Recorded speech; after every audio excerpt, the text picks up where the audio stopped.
इस सैशन विच विचार चर्चा का विषय है एक रचना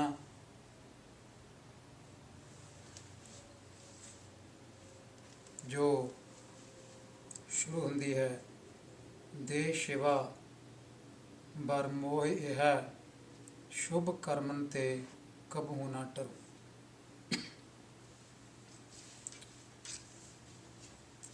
ये रचना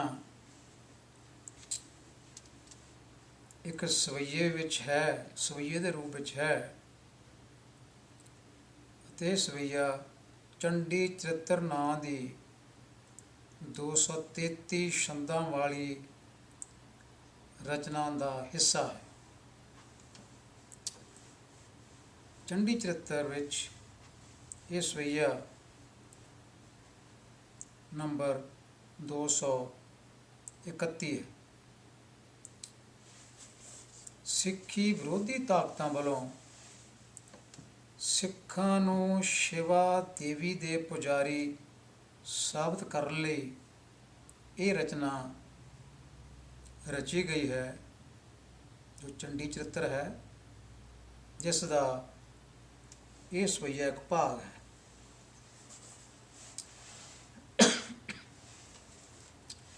एक फिल्म चली सी जिसका नाम सी नानक नाम जहाज़ है।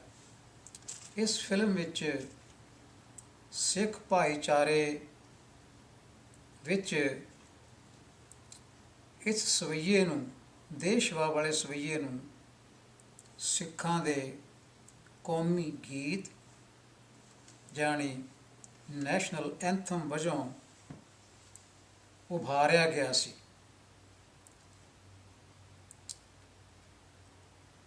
बाई फरवरी 2001 नूं पंजाबी यूनिवर्सिटी पटियाला विच इंटरफेथ डायलॉग लैक्चर का आयोजन किया गया, जिस दी आरंभता श्री गुरु ग्रंथ साहिब जी विचों एक शब्द नाल की गई। इस गुरबाणी के शब्द नूं ही उन्हां सुजान प्रबंधकां ने नैशनल एंथम वजों पढ़िया।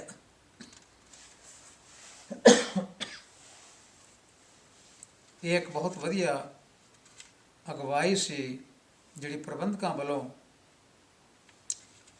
सामने बैठे श्रोतियां नूं दित्ती गई। फरवरी 25 2001 नूं गुरु नानक देव यूनिवर्सिटी अमृतसर विच international conference on Shri Guru Granth Sahib का आयोजन किया गया। उत्थे इन्हां सुजान पुरुषां ने, सुजान प्रबंधकां ने आरंभता करन तो पहलां की पढ़िया दे शिवा बर मोह यह शुभ कर्मन ते कबहू ना टरो। यूनीवर्सिटी में अक्सर पढ़े लिखे विद्वान होंदे हन, डॉक्टर्स PhD आदि। उन्होंने भी इस सवैये नूं नैशनल एंथम वजों शुरू विच पढ़िया। हालांकि विचार हो रही है इंटरनेशनल कॉन्फ्रेंस विच श्री गुरु ग्रंथ साहिब जी उपर, पर जो नैशनल एंथम पढ़िया गया वो श्री गुरु ग्रंथ साहिब की बाणी तो बाहरों पढ़िया गया।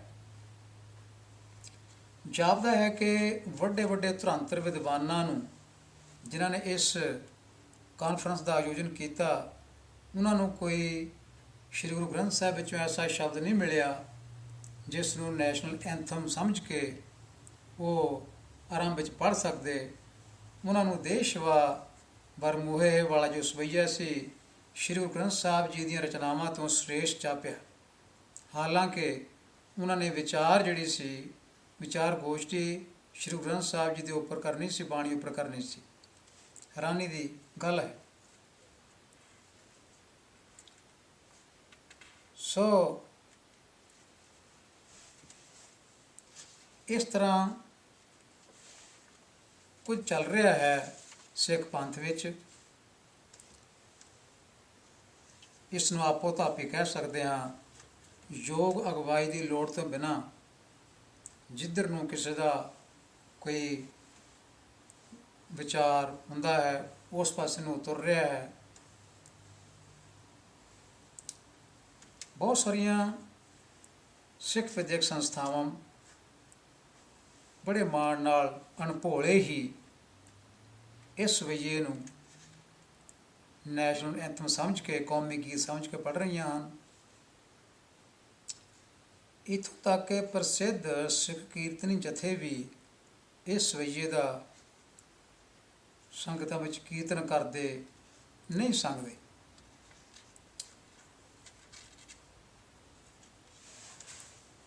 ਇਹ ਰਚਨਾਵਾਂ ਜਿਹੜੀਆਂ ਹਨ, ਜਿਹੜੀਆਂ ਸ਼੍ਰੀ ਗੁਰੂ ਗ੍ਰੰਥ ਸਾਹਿਬ ਜੀ ਤੋਂ ਬਾਹਰ ਹਨ, ਇਹਨਾਂ ਨੂੰ ਸ਼੍ਰੀ ਗੁਰੂ ਗ੍ਰੰਥ ਸਾਹਿਬ ਜੀ ਦੀ ਵਿਚਾਰਧਾਰਾ ਦੇ ਸੰਦਰਭ ਵਿੱਚ ਲਿਆ ਕੇ ਪਰਖ ਕੇ ਹੀ ਇਹਨਾਂ ਨੂੰ ਪੜ੍ਹਿਆ ਜਾ ਸਕਦਾ ਹੈ। ਜੋ ਸ਼੍ਰੀ ਗੁਰੂ ਗ੍ਰੰਥ ਸਾਹਿਬ ਜੀ ਵਿਚਾਰਧਾਰਾ ਨੂੰ ਠੇਸ ਪਹੁੰਚਾਉਣ, ਉਹ ਭਾਵੇਂ ਕੋਈ ਵੀ ਰਚਨਾ ਕਿੱਡੇ ਵੀ ਵਿਦਵਾਨ ਦੀ ਹੋਵੇ, ਗੁਰੂ ਗ੍ਰੰਥ ਸਾਹਿਬ ਤੋਂ ਬਾਹਰ ਪਈ, ਉਹ ਪੜ੍ਹੀ ਨਹੀਂ ਜਾ ਸਕਦੀ, ਪੜ੍ਹਨੀ ਯੋਗ ਨਹੀਂ ਹੈ। ਇਸ ਤਰ੍ਹਾਂ ਦੀਆਂ ਰਚਨਾਵਾਂ ਪ੍ਰਚਲਿਤ ਕਰਨ ਦਾ ਮੁੱਢ ਜਿਹੜਾ ਹੈ, ਇਸ ਵੱਲ ਧਿਆਨ ਮਾਰਦੇ ਹਾਂ। ਧੰਨ ਸ਼੍ਰੀ ਗੁਰੂ ਨਾਨਕ ਸੱਚੇ ਪਾਤਸ਼ਾਹ ਜੀ ਨੇ ਜਦੋਂ ਪ੍ਰਚਾਰ ਆਪਣਾ ਆਰੰਭ ਕੀਤਾ, ਉਹਨਾਂ ਨੇ ਸਦੀਆਂ ਤੋਂ ਚੱਲ ਰਹੀਆਂ ਹਿੰਦੂ ਮਤ ਦੀਆਂ ਕੁਝ ਰਸਮਾਂ ਉੱਪਰ ਗਿਆਨ ਦੀ ਚੋਟ ਮਾਰੀ। ਤੀਰਥ ਇਸ਼ਨਾਨਾਂ ਦਾ ਉਹਨਾਂ ਨੇ ਆਪਣਾ ਜੋ ਫੈਸਲਾ ਸੀ ਉਹ ਦੱਸਿਆ ਕਿ ਗੁਰੂ ਤੋਂ ਬਿਨਾਂ ਕੋਈ ਤੀਰਥ ਉੱਚਾ ਨਹੀਂ ਹੈ। ਪਾਣੀ ਨਾਲ ਮਨ ਸਾਫ਼ ਨਹੀਂ ਕੀਤਾ ਜਾ ਸਕਦਾ। ਜਪਜੀ ਦੀ ਬਾਣੀ ਵਿੱਚ ਵੀ ਉਹਨਾਂ ਨੇ ਇਹੋ ਜਿਹੇ ਵਿਚਾਰ ਲਿਖੇ। ਜਨੇਊ ਪਾਉਣ ਦੀ ਸਾਖੀ ਕਹਿੰਦੀ ਹੈ ਕਿ ਉਹਨਾਂ ਨੇ ਜਨੇਊ ਨਹੀਂ ਪਾਇਆ ਅਤੇ ਪਾਸੇ ਕਰਕੇ ਰੱਖ ਦਿੱਤਾ। ਉੱਥੇ ਵੀ ਉਹਨਾਂ ਨੇ ਸੱਚੇ ਜਨੇਊ ਦੇ ਅਰਥ ਕਰਕੇ ਦੱਸੇ। ਦਇਆ ਕਪਾਹ ਸੰਤੋਖ ਸੂਤ ਜਤ ਗੰਢੀ ਸਤ ਵਟ, ਇਹ ਜੋ ਸ਼ਲੋਕ ਹੈ ਇਹ ਆਸਾ ਕੀ ਵਾਰ ਵਿੱਚ ਪੜ੍ਹਿਆ ਜਾਂਦਾ ਹੈ। ਧੰਨ ਗੁਰੂ ਨਾਨਕ ਪਾਤਸ਼ਾਹ ਜੀ ਨੇ ਸਦੀਆਂ ਤੋਂ ਚੱਲ ਰਹੀਆਂ ਐਸੀਆਂ ਰਸਮਾਂ ਦੇ ਉੱਪਰ ਗਿਆਨ ਦੀ ਸੱਟ ਮਾਰੀ, ਜਿਸ ਨਾਲ ਜੋ ਉਸ ਸਮੇਂ ਦਾ ਬ੍ਰਾਹਮਣਵਾਦੀ ਜੋ ਤਬਕਾ ਸੀ ਜਾਂ ਬ੍ਰਾਹਮਣਵਾਦੀ ਵਿਚਾਰਧਾਰਾ ਸੀ, ਉਹ ਤੜਪ ਉੱਠੇ ਇਹ ਵਚਨ ਸੁਣ ਕੇ, ਅਤੇ ਉਹਨਾਂ ਨੇ ਰੋਸ਼ ਪ੍ਰਗਟ ਕੀਤਾ ਆਪਣੇ ਮਨਾਂ ਵਿੱਚ ਵੀ ਇਹ ਜੋ ਸਦੀਆਂ ਤੋਂ ਚੱਲ ਰਹੀਆਂ ਗੱਲਾਂ ਹਨ, ਇਹਨਾਂ ਨੂੰ ਸਤਿਗੁਰੂ ਨਾਨਕ ਪਾਤਸ਼ਾਹ ਜੀ ਨੇ ਪ੍ਰਵਾਨ ਨਹੀਂ ਕੀਤਾ। ਉਹਨਾਂ ਨੇ ਆਪਣੀ ਹੀ ਮਰਜ਼ਾਦਾ ਤੋਰੀ। ਸੋ ਇਹੋ ਜਿਹੀਆਂ ਜੋ ਸੋਚਾਂ ਸਨ, ਇਹ ਜੋ ਵਿਚਾਰਧਾਰਾ ਸੀ, ਜਿਸ ਨੂੰ ਆਪਾਂ ਬ੍ਰਾਹਮਣਵਾਦੀ ਸੋਚ ਕਹਿ ਸਕਦੇ ਹਾਂ, ਇਸ ਨੇ ਗੁਰੂ ਨਾਨਕ ਪਾਤਸ਼ਾਹ ਦੀ ਵਿਚਾਰਧਾਰਾ ਨੂੰ ਢਾਹ ਲਾਉਣ ਵਾਸਤੇ ਯਤਨ ਕਰਨੇ ਸ਼ੁਰੂ ਕਰ ਦਿੱਤੇ। ਸਮਾਂ ਬੀਤਦਾ ਗਿਆ। ਤੀਸਰੇ ਪਾਤਸ਼ਾਹ ਜਦੋਂ ਪ੍ਰਚਾਰ ਕਰ ਰਹੇ ਸਨ, ਸੰਗਤ 'ਚ ਬੈਠੇ, ਤਾਂ ਉਹਨਾਂ ਦੇ ਲੱਤ ਮਾਰਨ ਵਾਲਾ ਇੱਕ ਵਿਅਕਤੀ ਕੋਈ ਆਮ ਨਹੀਂ ਸੀ। ਉਹ ਦੂਜੇ ਪਾਤਸ਼ਾਹ ਜੀ ਦੇ ਲੜਕੇ ਸਨ। ਉਹਨਾਂ ਨੇ ਲੱਤ ਆਪ ਨਹੀਂ ਮਾਰੀ, ਉਹਨਾਂ ਤੋਂ ਲੱਤ ਇਹੋ ਜਿਹੀਆਂ ਵਿਰੋਧੀ ਸੰਸਥਾਵਾਂ ਵੱਲੋਂ ਚੁੱਕ ਚੁਕਾ ਕੇ ਲੱਤ ਮਰਵਾਈ ਗਈ। ਇਹ ਕਿਹੜੀਆਂ ਸੰਸਥਾਵਾਂ ਜਿਹੜੀਆਂ ਗੁਰੂ ਨਾਨਕ ਪਾਤਸ਼ਾਹ ਜੀ ਦੀ ਵਿਚਾਰਧਾਰਾ ਨੂੰ ਜਿਨ੍ਹਾਂ ਨੇ ਪਹੁੰਚਾਇਆ ਨਹੀਂ ਆਪਣੇ ਅੰਦਰ, ਜਿਸ ਵਿਚਾਰਧਾਰਾ ਦੇ ਖਿਲਾਫ ਉਹਨਾਂ ਨੇ ਬੀੜਾ ਚੁੱਕਿਆ, ਉਹ ਆਪਣਾ ਬੀੜਾ ਜਿਹੜਾ ਸੀ ਉਹਨਾਂ ਨੇ ਛੱਡਿਆ ਨਹੀਂ, ਯਤਨ ਆਪਣੇ ਛੱਡੇ ਨਹੀਂ। ਇਹ ਇਹੋ ਜਿਹੀਆਂ ਜੋ ਸਿੱਖੀ ਵਿਰੋਧੀ, ਸਿੱਖ ਮਤ ਵਿਰੋਧੀ ਜੋ ਧਾਰਨਾਵਾਂ, ਜੋ ਜਥੇਬੰਦੀਆਂ ਸਨ, ਇਹ ਕਾਰਾ ਉਹਨਾਂ ਦਾ ਸੀ ਲੱਤ ਮਰਵਾਉਣ ਦਾ। ਇਸ ਤਰ੍ਹਾਂ ਹੀ ਪੰਜਵੇਂ ਸਤਿਗੁਰੂ ਜੀ ਦੇ ਵੇਲੇ ਉਹਨਾਂ ਦੇ ਵੱਡੇ ਭਰਾਦਾ ਜੀ ਬਾਬਾ ਪ੍ਰਿਥੀ ਚੰਦ ਨੂੰ ਚੁੱਕ ਚੁਕਾ ਕੇ ਗੁਰੂ ਜੀ ਦੇ ਵਿਰੁੱਧ ਕਰਨਾ, ਬਹੁਤ ਜ਼ਿਆਦਾ ਭੜਕਾ ਦੇਣਾ, ਇਹ ਵੀ ਇਹਦੀਆਂ ਜੜ੍ਹਾਂ ਵੀ ਉਹਨਾਂ ਹੀ ਸੰਸਥਾਵਾਂ ਵਿੱਚ ਸਨ ਜਿਹੜੀਆਂ ਸਤਿਗੁਰੂ ਪਾਤਸ਼ਾਹ ਜੀ ਦੀ ਵਿਚਾਰਧਾਰਾ ਨੂੰ ਖਤਮ ਕਰਨਾ ਚਾਹੁੰਦੀਆਂ ਸਨ, ਕਿਉਂਕਿ ਉਹ ਹਿੰਦੂ ਮਤ ਉੱਪਰ ਉਹ ਗਿਆਨ ਦੀਆਂ ਉਹ ਸੱਟਾਂ ਜ਼ਰੂਰ ਮਾਰਦੀਆਂ ਸਨ। ਰਸਮੋ ਰਿਵਾਜ ਸਤਿਗੁਰੂ ਪਾਤਸ਼ਾਹ ਜੀ ਨੇ ਉਹਨਾਂ ਦੇ ਅਰਥ ਨਵੇਂ ਕਰਕੇ ਦੱਸੇ। ਸੂਰਜ ਨੂੰ ਪਾਣੀ ਦੇਣਾ, ਸਤਿਗੁਰੂ ਪਾਤਸ਼ਾਹ ਨੇ ਕਿਹਾ ਵੀ ਪਾਣੀ ਦੇਣਾ ਸੂਰਜ ਨੂੰ ਇਹ ਕਿਸੇ ਤਰ੍ਹਾਂ ਵੀ ਇਹ ਪੂਜਾ ਦਾ ਢੰਗ ਨਹੀਂ ਹੈ, ਨਾ ਪਾਣੀ ਸੂਰਜ ਨੂੰ ਪਹੁੰਚਦਾ ਹੈ।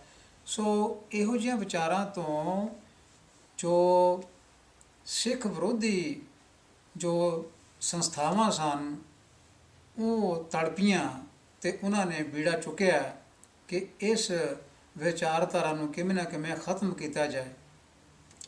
ਸੋ ਪੰਜਵੇਂ ਪਾਤਸ਼ਾਹ ਸਤਿਗੁਰੂ ਅਰਜਨ ਪਾਤਸ਼ਾਹ ਜੀ ਨੂੰ ਜੋ ਸ਼ਹੀਦ ਕਰਾਉਣ ਦਾ ਜੋ ਜ਼ਿੰਮਾ ਹੈ ਉਹ ਵੀ ਇਹਨਾਂ ਸੰਸਥਾਵਾਂ ਦੇ ਸਿਰ ਦੇ ਉੱਤੇ ਝੂਠੀਆਂ ਖਬਰਾਂ ਦੇ ਕੇ, ਝੂਠੀਆਂ ਗੱਲਾਂ ਬਣਾ ਕੇ ਜਹਾਂਗੀਰ ਨੂੰ ਭੜਕਾਉਣਾ। ਸੋ ਇਸ ਤਰ੍ਹਾਂ ਇਹ ਸਾਰਾ ਕੁਛ ਚੱਲਦਾ ਗਿਆ। ਨੌਵੇਂ ਪਾਤਸ਼ਾਹ ਜੀ ਨੇ ਆਪਣੀ ਸ਼ਹੀਦੀ ਵੀ ਦਿੱਤੀ। ਕਾਹਦੇ ਵਾਸਤੇ? ਜੋ ਉਸ ਵੇਲੇ ਧਰਮ ਖਤਰੇ ਵਿੱਚ ਸੀ, ਹਿੰਦੂ ਧਰਮ ਖਤਰੇ ਵਿੱਚ ਸੀ, ਉਸ ਦੀ ਰੱਖਿਆ ਵਾਸਤੇ, ਉਸ ਨੂੰ ਬਚਾਉਣ ਵਾਸਤੇ ਉਹਨਾਂ ਨੇ ਆਪਣੀ ਕੁਰਬਾਨੀ ਵੀ ਦਿੱਤੀ। ਇਨਸਾਨੀਅਤ ਦੇ ਨਾਤੇ ਮਨੁੱਖਤਾ ਨੂੰ ਬਚਾਉਣ ਲਈ ਉਹਨਾਂ ਨੇ ਇਹ ਕਦਮ ਚੁੱਕਿਆ। ਪਰ 10ਵੇਂ ਪਾਤਸ਼ਾਹ ਦੇ ਸਮੇਂ ਉਹੀ ਵਿਰੋਧੀ ਤਾਕਤਾਂ, ਸਿੱਖ ਵਿਰੋਧੀ ਤਾਕਤਾਂ, ਜਿਨ੍ਹਾਂ ਦੇ ਬਦਲੇ ਸਤਿਗੁਰੂ ਜੀ ਨੇ ਆਪਣੀ ਸ਼ਹੀਦੀ ਦਿੱਤੀ ਸੀ, ਉਹ ਗੁਰੂ ਗੋਬਿੰਦ ਸਿੰਘ ਪਾਤਸ਼ਾਹ ਜੀ ਦੇ ਨਾਲ ਉਹਨਾਂ ਨੇ ਕੋਆਪਰੇਟ ਨਹੀਂ ਕੀਤਾ, ਸਹਿਯੋਗ ਨਹੀਂ ਦਿੱਤਾ। ਉਹ ਵੀ ਗੁਰੂ ਜੀ ਦੇ ਵਿਰੁੱਧ ਖੜੀਆਂ ਹੋਈਆਂ।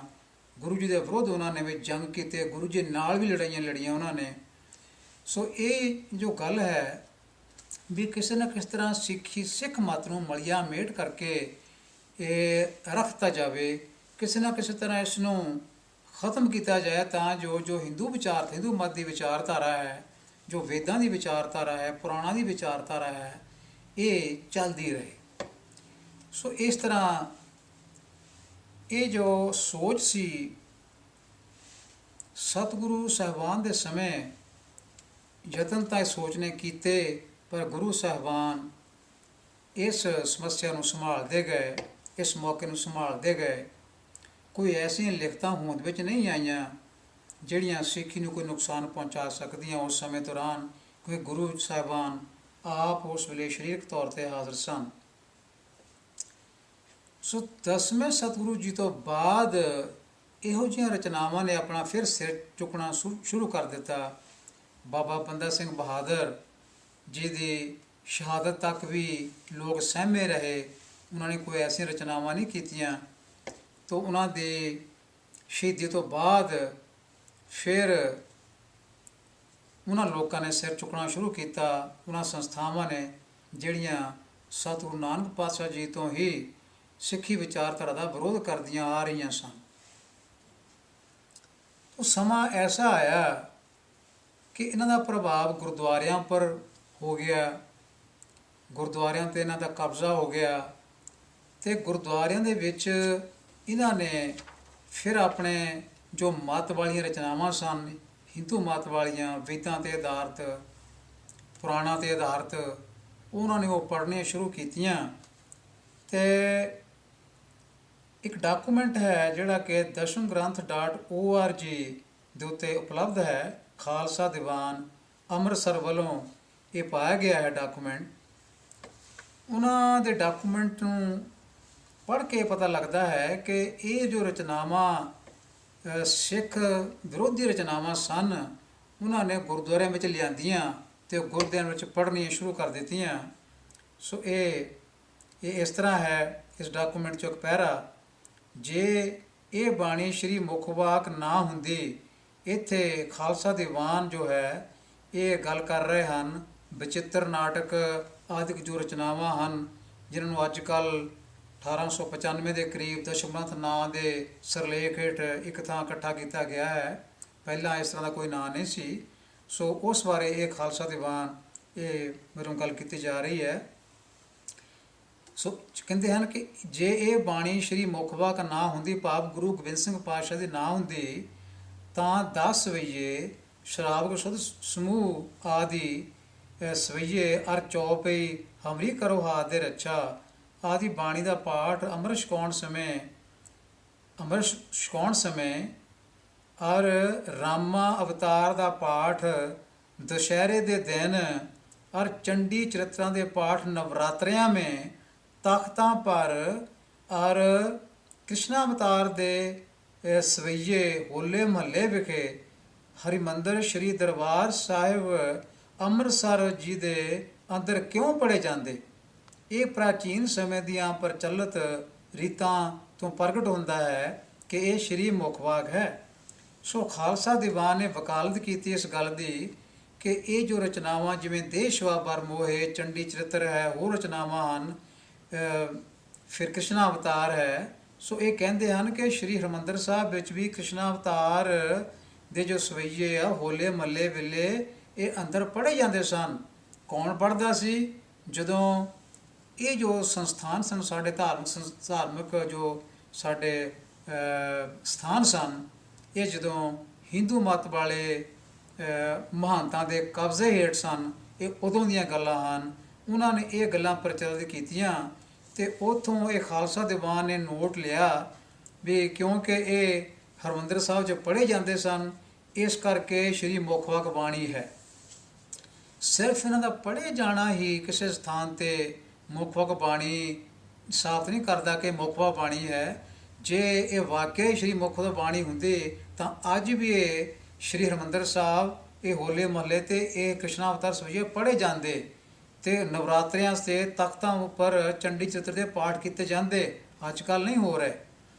सो इत्थों उन्होंने भुलेखा लिया भी ये क्योंकि धार्मिक स्थानों ते लोग पढ़ते सन, लोग तो पढ़ते सन हिंदू मत का प्रभाव पाने लई, पर साडे सिख सज्जणों ने समझ लिया भी ये क्योंकि हिंदू भी पढ़ते गए सन, इस करके ये साडे गुरुआं दी रचनावां ही हन।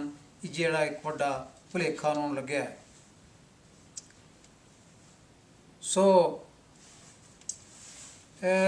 आओ देखिए ये जो रचनावां की गल की उन्होंने कि चौपई है जां सवैये हन, ये नितनें च पाए गए।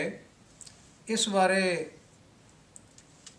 इस प्रभाव बारे कि साडे नितनें विच क्यों शामिल होए हन,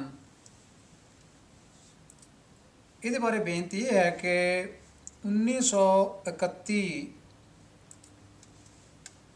4 अक्तूबर तो 25 मैंबरी कमेटी जो जिसने ये सिख कोड बनाया उस दी मीटिंगां शुरू हुई तो उन्होंने ये विचार करके 1932 अक्तूबर पहली नूं उन्होंने ये जो खरड़ा सी सिख कोड वाला ये SGPC नूं सौंपिया सी। 1931 विच इन्हां दियां बैठकां शुरू होईयां विचार करन दियां ते याद रखना 1925 विच पंजाब दे विच उस वेले RSS का दफ्तर स्थापित हो चुका सी ते पहला प्रधान RSS का चुनिया जा चुका सी। 1925 की गल है ते SGPC ने जो ये खरड़े वाली कमेटी बनाई 25 मैंबरी, ये 1931 विच इसने काम करना शुरू किया। करीब 6 सालों का समा जिहड़ा है ये RSS ने अपने पैर पंजाब विच जमा लए सन। RSS संस्था जिहड़ी है इसका पिछोकड़ वो है कि जिहड़ा सतगुरु नानक पातशाह दे वेले जो सिख विचारधारा का विरोध करदियां आ रही संस्थावां हन, उन्हां विचों ये भी एक संस्था है। सो ये गल डॉक्टर सुखप्रीत सिंह उद्धो के दे बहुत सारे वीडियोज़ हैं यूट्यूब ते, उन्हां चों ये सानूं मिलती है। उन्होंने गल दसी है कि 1925 विच RSS का दफ्तर जिहड़ा सी वो स्थापित हो गया सी पंजाब विच। और डॉक्टर सुखप्रीत सिंह उद्धो के लिखते हैं यूट्यूब ते उन्होंने वीडियोज़ बोलते हैं कि RSS वालों कोई 6600 किताबां ऐसियां छप चुकियां हैं ਜਿਹੜੀਆਂ ਸਿੱਖੀ ਵਿਚਾਰਧਾਰਾ ਨੂੰ ਹਿੰਦੂ ਵਿਚਾਰਧਾਰਾ ਵਿੱਚ ਅਬਜ਼ੌਰਬ ਕਰਨ ਦੀਆਂ ਕੋਸ਼ਿਸ਼ਾਂ ਵਜੋਂ ਹਨ। ਸਿੱਖ ਵਿਚਾਰਧਾਰਾ ਨੂੰ ਤਰੋੜ ਮਰੋੜ ਕੇ ਲਿਖਿਆ ਜਾ ਰਿਹਾ ਹੈ ਤੇ ਬਹੁਤ ਸਾਰੀਆਂ ਪੁਸਤਕਾਂ ਸਕੂਲਾਂ ਕਾਲਜਾਂ ਵਿੱਚ ਲੱਗੀਆਂ ਹੋਈਆਂ ਵੀ ਹਨ। ਇਹ ਗਿਣਤੀ ਥੋੜ੍ਹੀ ਨਹੀਂ ਹੈ, ਇਹ 6600 ਦੇ ਕਰੀਬ ਪੁਸਤਕਾਂ ਹਨ। ਇਹ ਡਾਕਟਰ ਸੁਖਪ੍ਰੀਤ ਸਿੰਘ ਉਦੋਕੇ ਦੀ ਰਿਪੋਰਟ ਹੈ, ਕਿਉਂਕਿ ਉਹ ਇਸ ਸੰਬੰਧ ਵਿੱਚ ਬਹੁਤ ਸਾਰਾ ਕੰਮ ਕਰ ਰਹੇ ਹਨ ਕਿ ਕਿਸ ਤਰ੍ਹਾਂ ਸਿੱਖ ਮਤ ਨੂੰ ਵਿਗਾੜਨ ਵਾਸਤੇ ਇਹ ਕਲਮ ਦੀ ਜੰਗ ਜਿਹੜੀ ਹੈ ਸ਼ੁਰੂ ਹੋ ਚੁੱਕੀ ਹੈ, ਜਿਸ ਦਾ ਕਿ ਸਿੱਖ ਪੰਥ ਵੱਲੋਂ ਕੋਈ ਬਹੁਤਾ ਨੋਟਿਸ ਨਹੀਂ ਲਿਆ ਜਾ ਰਿਹਾ। ਇਹ ਰਚਨਾਵਾਂ ਧੜਾਧੜ ਬਾਜ਼ਾਰ ਵਿੱਚ ਉਹ ਭੇਜ ਰਹੇ ਹਨ। 6600 ਦੇ ਕਰੀਬ ਕਿਤਾਬਾਂ ਉਹਨਾਂ ਦੀਆਂ ਆ ਚੁੱਕੀਆਂ ਹਨ। ਅਤੇ ਡਾਕਟਰ ਸੁਖਪ੍ਰੀਤ ਸਿੰਘ ਉਦੋਂ ਲਿਖਦੇ ਹਨ ਕਿ ਦੱਸਦੇ ਹਨ ਕਿ 39,103 ਸ਼ਾਖਾਵਾਂ ਹਨ ਇਸ ਸੰਸਥਾ ਦੀਆਂ, ਜੋ RSS ਹੈ, ਰਾਸ਼ਟਰੀ ਸਵੈਮ ਸੇਵਕ ਸੰਘ। ਤੋ ਇਸ ਦੇ ਪੰਜਾਬ ਵਿੱਚ 775 ਥਾਵਾਂ 'ਤੇ ਇਹਨਾਂ ਦੇ ਕੈਂਪ ਲੱਗਦੇ ਹਨ, ਟ੍ਰੇਨਿੰਗ ਕੈਂਪ ਲੱਗਦੇ ਹਨ। ਅਤੇ ਯੂਪੀ ਦੇ ਵਿੱਚ ਡਾਕਟਰ ਸਾਹਿਬ ਦੱਸਦੇ ਹਨ ਕਿ 9,000 ਥਾਵਾਂ 'ਤੇ ਯੂਪੀ ਵਿੱਚ ਕੈਂਪ ਲੱਗਦੇ, ਇਹਨਾਂ ਵਿੱਚ ਟ੍ਰੇਨਿੰਗ ਹਥਿਆਰਾਂ ਦੀ ਸਿਖਲਾਈ ਦਿੱਤੀ ਜਾਂਦੀ ਹੈ ਅਤੇ ਹੋਰ ਗੱਤਕਾ ਬਾਜ਼ੀ ਆਦਿ ਸਾਰੇ ਜਿਹੜੇ ਉਹ ਕਰਤੱਵ ਹਨ, ਮਾਰਸ਼ਲ ਆਰਟਸ ਜਿਹੜੇ ਉਹ ਸਿਖਾਏ ਜਾਂਦੇ ਹਨ। ਸੋ ਡਾਕਟਰ ਸੁਖਪ੍ਰੀਤ ਸਿੰਘ ਉਦੋਕੇ ਦੀਆਂ ਜੋ ਵੀਡੀਓਜ਼ ਹਨ ਉਹ ਸਾਰੀਆਂ ਦੇਖਣ ਵਾਲੀਆਂ ਹਨ, ਸੁਣਨ ਵਾਲੀਆਂ ਹਨ, ਪੜ੍ਹਨ ਵਾਲੀਆਂ ਹਨ, ਦੇਖਣ ਵਾਲੀਆਂ ਹਨ। ਜਿਵੇਂ ਜਿਵੇਂ ਉਹਨਾਂ ਨੇ ਇਸ ਪਾਸੇ ਰਿਸਰਚ ਕੀਤੀ ਹੈ, ਖੋਜ ਕੀਤੀ ਹੈ ਕਿ ਸਾਨੂੰ ਸਾਡੇ ਜੋ ਸਿੱਖ ਮਤ ਨੂੰ ਵਿਗਾੜਨ ਵਾਸਤੇ ਜੋ ਸੰਸਥਾਵਾਂ ਮੂਹਰੇ ਇਸ ਵੇਲੇ ਆ ਚੁੱਕੀਆਂ ਹਨ, ਉਹ ਕੌਣ ਹਨ ਅਤੇ ਉਹ ਕਿੱਥੋਂ ਤੱਕ ਪਹੁੰਚ ਚੁੱਕੀਆਂ ਹਨ। ਤੋ ਡਾਕਟਰ ਸਾਹਿਬ ਨੇ ਕੁਛ ਆਪਣੀਆਂ ਕਿਤਾਬਾਂ ਵੀ ਲਿਖੀਆਂ ਹਨ ਜਵਾਬ ਦੇ ਵਜੋਂ, ਅਤੇ ਉਹ ਵੀ ਪੜ੍ਹੀਆਂ ਜਾ ਸਕਦੀਆਂ ਹਨ। YouTube 'ਤੇ ਇਹਨਾਂ ਦੇ ਵੀਡੀਓਜ਼ ਹਨ, ਡਾਕਟਰ ਸੁਖਪ੍ਰੀਤ ਸਿੰਘ ਉਦੋਕੇ। ਸੋ ਇਸ ਤਰ੍ਹਾਂ ਇਹ ਜੰਗ ਜਿਹੜੀ ਬੜੀ ਤੇਜ਼ ਸ਼ੁਰੂ ਹੋ ਚੁੱਕੀ ਹੈ, ਭਾਵੇਂ ਤਲਵਾਰ ਵਾਲੀ ਜੰਗ ਨਹੀਂ ਹੈ, ਨਾ ਉਸਦਾ ਸਮਾਂ ਹੈ ਹੁਣ। ਇਹ ਕਲਮ ਦੀ ਜੰਗ ਸ਼ੁਰੂ ਹੋ ਚੁੱਕੀ ਹੈ ਵੀ ਕਲਮ ਨਾਲ ਕਿਸ ਤਰ੍ਹਾਂ ਸਿੱਖ ਪੰਥ ਨੂੰ, ਸਿੱਖੀ ਵਿਚਾਰਧਾਰਾ ਨੂੰ ਅਸੀਂ ਮੋੜ ਕੇ ਫਿਰ ਹਿੰਦੂ ਮਤ ਦੀ ਵਿਚਾਰਧਾਰਾ ਵਿੱਚ ਕਿਸ ਤਰ੍ਹਾਂ ਮੋੜ ਕੇ ਲਿਆ ਸਕਦੇ ਹਾਂ। ਤੋ ਸਾਨੂੰ ਭਾਵੇਂ ਉਹ ਕਹਿੰਦੇ ਹਨ ਕਿ ਇਹ ਸਾਡੇ ਵਾਲਾਂ ਵਾਲੇ ਸਿੱਖ ਜਿਹੜੇ ਵਾਲਾਂ ਵਾਲੇ ਹਿੰਦੂ ਭਰਾ ਹਨ। ਸੋ ਇਹ ਯਤਨ ਜਿਹੜੇ ਹਨ ਇਹ ਜਾਰੀ ਹਨ, ਅਤੇ ਡਾਕਟਰ ਸੁਖਪ੍ਰੀਤ ਸਿੰਘ ਉਦੋਕੇ ਦੀਆਂ ਜੋ ਇਸ ਤਰ੍ਹਾਂ ਕੋਸ਼ਿਸ਼ਾਂ ਹਨ ਸਾਨੂੰ ਅਲਰਟ ਕਰਨ ਦੀਆਂ, ਉਹ ਸਲਾਹੁਣਯੋਗ ਹਨ। ਹੁਣ ਦੇਖਦੇ ਹਾਂ ਕਿ ਸਾਡੇ ਜੋ ਸਿੱਖ ਕਹਿੰਦੇ ਕਹਾਉਂਦੇ ਸਿੱਖ ਲਿਖਾਰੀ ਸਨ, ਉਹਨਾਂ ਨੇ ਸਿੱਖ ਇਤਿਹਾਸ ਨਾਲ ਕੀ ਕੀਤਾ, ਕੀ ਖਿਲਵਾੜ ਕੀਤਾ। ਗੁਰੂ ਗੋਬਿੰਦ ਸਿੰਘ ਪਾਤਸ਼ਾਹ ਜੀ ਦੇ ਬਾਰੇ ਉਹਨਾਂ ਨੇ ਕੀ ਗਲਤ ਬਿਆਨੀਆਂ ਕਰਕੇ ਆਪਣੀਆਂ ਪੁਸਤਕਾਂ ਵਿੱਚ ਲਿਖੀਆਂ, ਜਿਹੜੀਆਂ ਕਿ ਅਗਾਂਹ ਉਹ ਇਹਨਾਂ ਸੰਸਥਾਵਾਂ ਦਾ ਜੋ ਸਿੱਖ ਵਿਰੋਧੀ ਸੰਸਥਾਵਾਂ ਹਨ ਉਹਨਾਂ ਵਾਸਤੇ ਇੱਕ ਟੂਲ ਬਣ ਗਈਆਂ। ਵੀ ਉਹਨਾਂ ਨੇ ਇਸ ਨੂੰ ਆਪਣਾ ਇੱਕ ਟੂਲ ਸਮਝ ਕੇ ਵਰਤਿਆ ਕਿ ਗੁਰੂ ਗੋਬਿੰਦ ਸਿੰਘ ਪਾਤਸ਼ਾਹ ਉਹ ਦੇਵੀ ਦੀ ਪੂਜਾ ਕਰਦੇ ਸਨ ਆਦਿਕ। ਸੋ ਇਸ ਸੰਬੰਧ ਵਿੱਚ ਇਤਿਹਾਸ ਦੇ ਪੰਨਿਆਂ 'ਤੇ ਕੁਛ ਝਾਤ ਮਾਰਦੇ ਹਾਂ। ਜਿੱਥੇ ਕੁਝ ਲਿਖਾਰੀ ਹਨ ਉਹਨਾਂ ਦੇ ਨਾਂ ਸਿੱਖਾਂ ਵਾਲੇ ਹਨ, ਮਗਰ ਸਿੰਘ ਲਕੋਏ ਹਨ, ਪਰ ਜੋ ਉਹਨਾਂ ਦੀ ਰਚਨਾਵਾਂ ਬੋਲਦੀਆਂ ਹਨ ਉਹ ਬ੍ਰਾਹਮਣਵਾਦੀ ਪ੍ਰਭਾਵ ਥੱਲੇ ਬੋਲਦੀਆਂ ਹਨ, ਹਿੰਦੂ ਮਤ ਦੇ ਪ੍ਰਭਾਵ ਥੱਲੇ ਬੋਲਦੀਆਂ ਹਨ। ਜਾਪਦਾ ਹੈ ਕਿ ਇਹਨਾਂ ਵਿਦਵਾਨਾਂ ਨੇ ਸ਼੍ਰੀ ਗੁਰੂ ਗ੍ਰੰਥ ਸਾਹਿਬ ਜੀ ਦੀ ਖੋਜ ਨਹੀਂ ਕੀਤੀ। ਜੇ ਖੋਜ ਕੀਤੀ ਹੈ ਤਾਂ ਉਹਨਾਂ ਨੇ ਇਹ ਸਿੱਖੀ ਬਾਣਾ ਪਾ ਕੇ ਅੰਦਰੋਂ ਜੋ ਹਿੰਦੂ ਮਤ ਦੀ ਵਿਚਾਰਧਾਰਾ ਸੀ ਉਸ ਨੂੰ ਪ੍ਰਫੁੱਲਤ ਕਰਨ ਦਾ ਯਤਨ ਕੀਤਾ ਹੈ। ਜਿਸ ਤਰ੍ਹਾਂ ਗੁਰਬਿਲਾਸ ਪਾਤਸ਼ਾਹ ਦਸਵੀਂ ਇਹ ਕਵੀ ਸੁੱਖਾ ਸਿੰਘ ਨੇ ਲਿਖਿਆ, ਅਤੇ ਇਸ ਦੀ ਰਚਨਾ ਧੰਨ ਸ਼੍ਰੀ ਗੁਰੂ ਗੋਬਿੰਦ ਸਿੰਘ ਪਾਤਸ਼ਾਹ ਜੀ ਦੇ ਜੋਤੀ ਸਮਾਉਣ ਤੋਂ 100 ਸਾਲ ਬਾਅਦ ਦੀ ਰਚਨਾ ਹੈ। ਇਹ ਕਵੀ ਦਾ ਨਾਂ ਹੈ ਸੁੱਖਾ ਸਿੰਘ।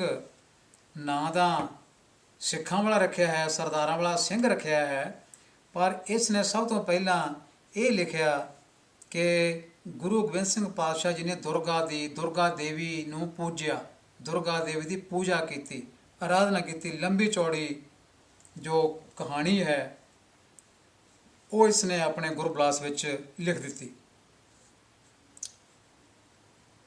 ਫਿਰ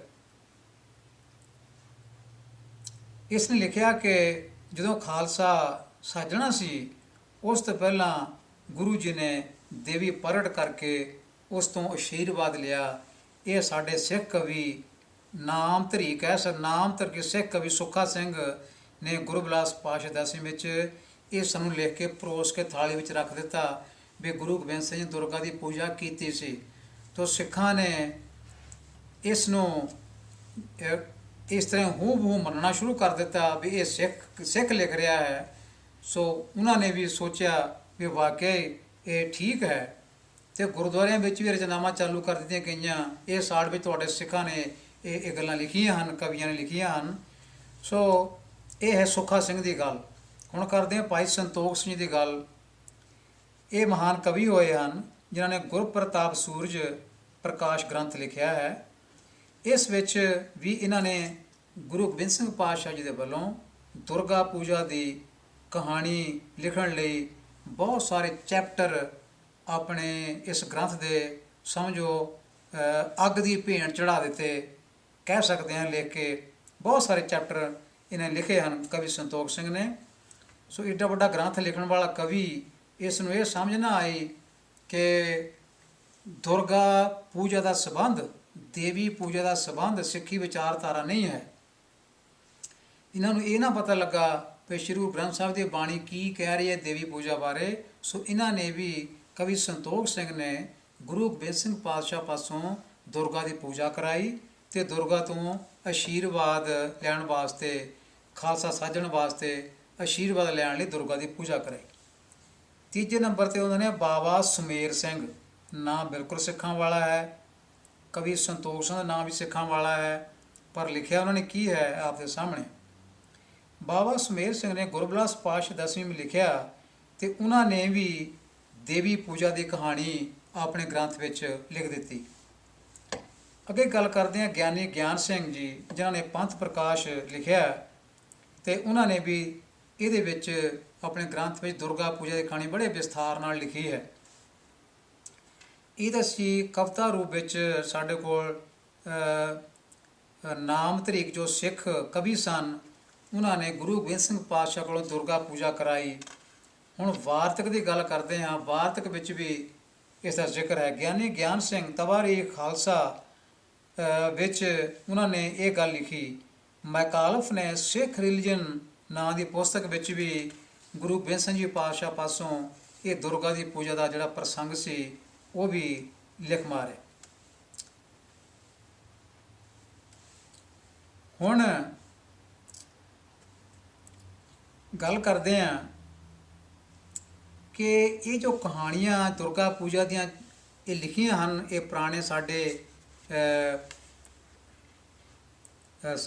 ਸਿੱਖ ਕਵੀਆਂ ਨੇ, ਕਿਉਂ ਨਾਂ ਜੋ ਸਿੱਖ ਹੈ ਇਸ ਕਰਕੇ ਸਿੱਖ ਕਵੀਆਂ ਨੇ, ਉਹਨਾਂ ਨੇ ਇਹਨਾਂ ਕਹਾਣੀਆਂ ਨੂੰ ਬਿਲਕੁਲ ਨਕਲ ਕਰਕੇ ਨਹੀਂ, ਬਿਲਕੁਲ ਵੱਖਰਾ ਵੱਖਰਾ ਕਰਕੇ ਲਿਖਣ ਦਾ ਯਤਨ ਕੀਤਾ ਹੈ।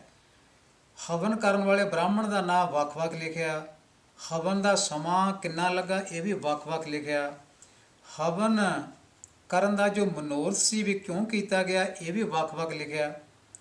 ਪ੍ਰਗਟ ਹੋਈ ਜੋ ਦੇਵੀ ਦਾ ਰੂਪ ਹੈ ਇਹ ਵੀ ਇਹਨਾਂ ਨੇ ਕਵੀਆਂ ਨੇ ਵੱਖ-ਵੱਖ ਲਿਖਿਆ। ਸਤਿਗੁਰੂ ਜੀ ਦਾ ਦੇਵੀ ਸਾਹਮਣੇ ਕੀ ਰਵੱਈਆ ਸੀ ਉਹ ਵੀ ਇਹਨਾਂ ਨੇ ਵੱਖ-ਵੱਖ ਲਿਖਿਆ, ਉਹ ਵੀ ਇਹਨਾਂ ਕਵੀਆਂ ਨੇ ਇੱਕੋ ਜਿਹਾ ਨਹੀਂ ਲਿਖਿਆ। ਹੁਣ ਗੱਲ ਕਰਦੇ ਹਾਂ ਕਵੀ ਸੁੱਖਾ ਸਿੰਘ ਜੀ ਦੀ। ਉਹਨਾਂ ਨੇ ਲਿਖਿਆ ਪੰਥ ਚਲਾਉਣ ਦਾ ਵਰ ਮੰਗਿਆ ਦੇਵੀ ਕੋਲੋਂ। ਕਵੀ ਸੰਤੋਖ ਸਿੰਘ ਜੀ ਲਿਖਦੇ ਹਨ, ਗੁਰੂ ਜੀ ਦੀਆਂ ਅੱਖਾਂ ਮੀਟ ਹੋ ਗਈਆਂ ਜਦੋਂ ਦੇਵੀ ਪ੍ਰਗਟ ਹੋਈ ਅਤੇ ਬਚਨ ਹੋਇਆ ਦੇਵੀ ਵੱਲੋਂ ਕਿ 40 ਸਾਲ ਪਿੱਛੋਂ ਪ੍ਰਤਾਪ ਵਧੇਗਾ।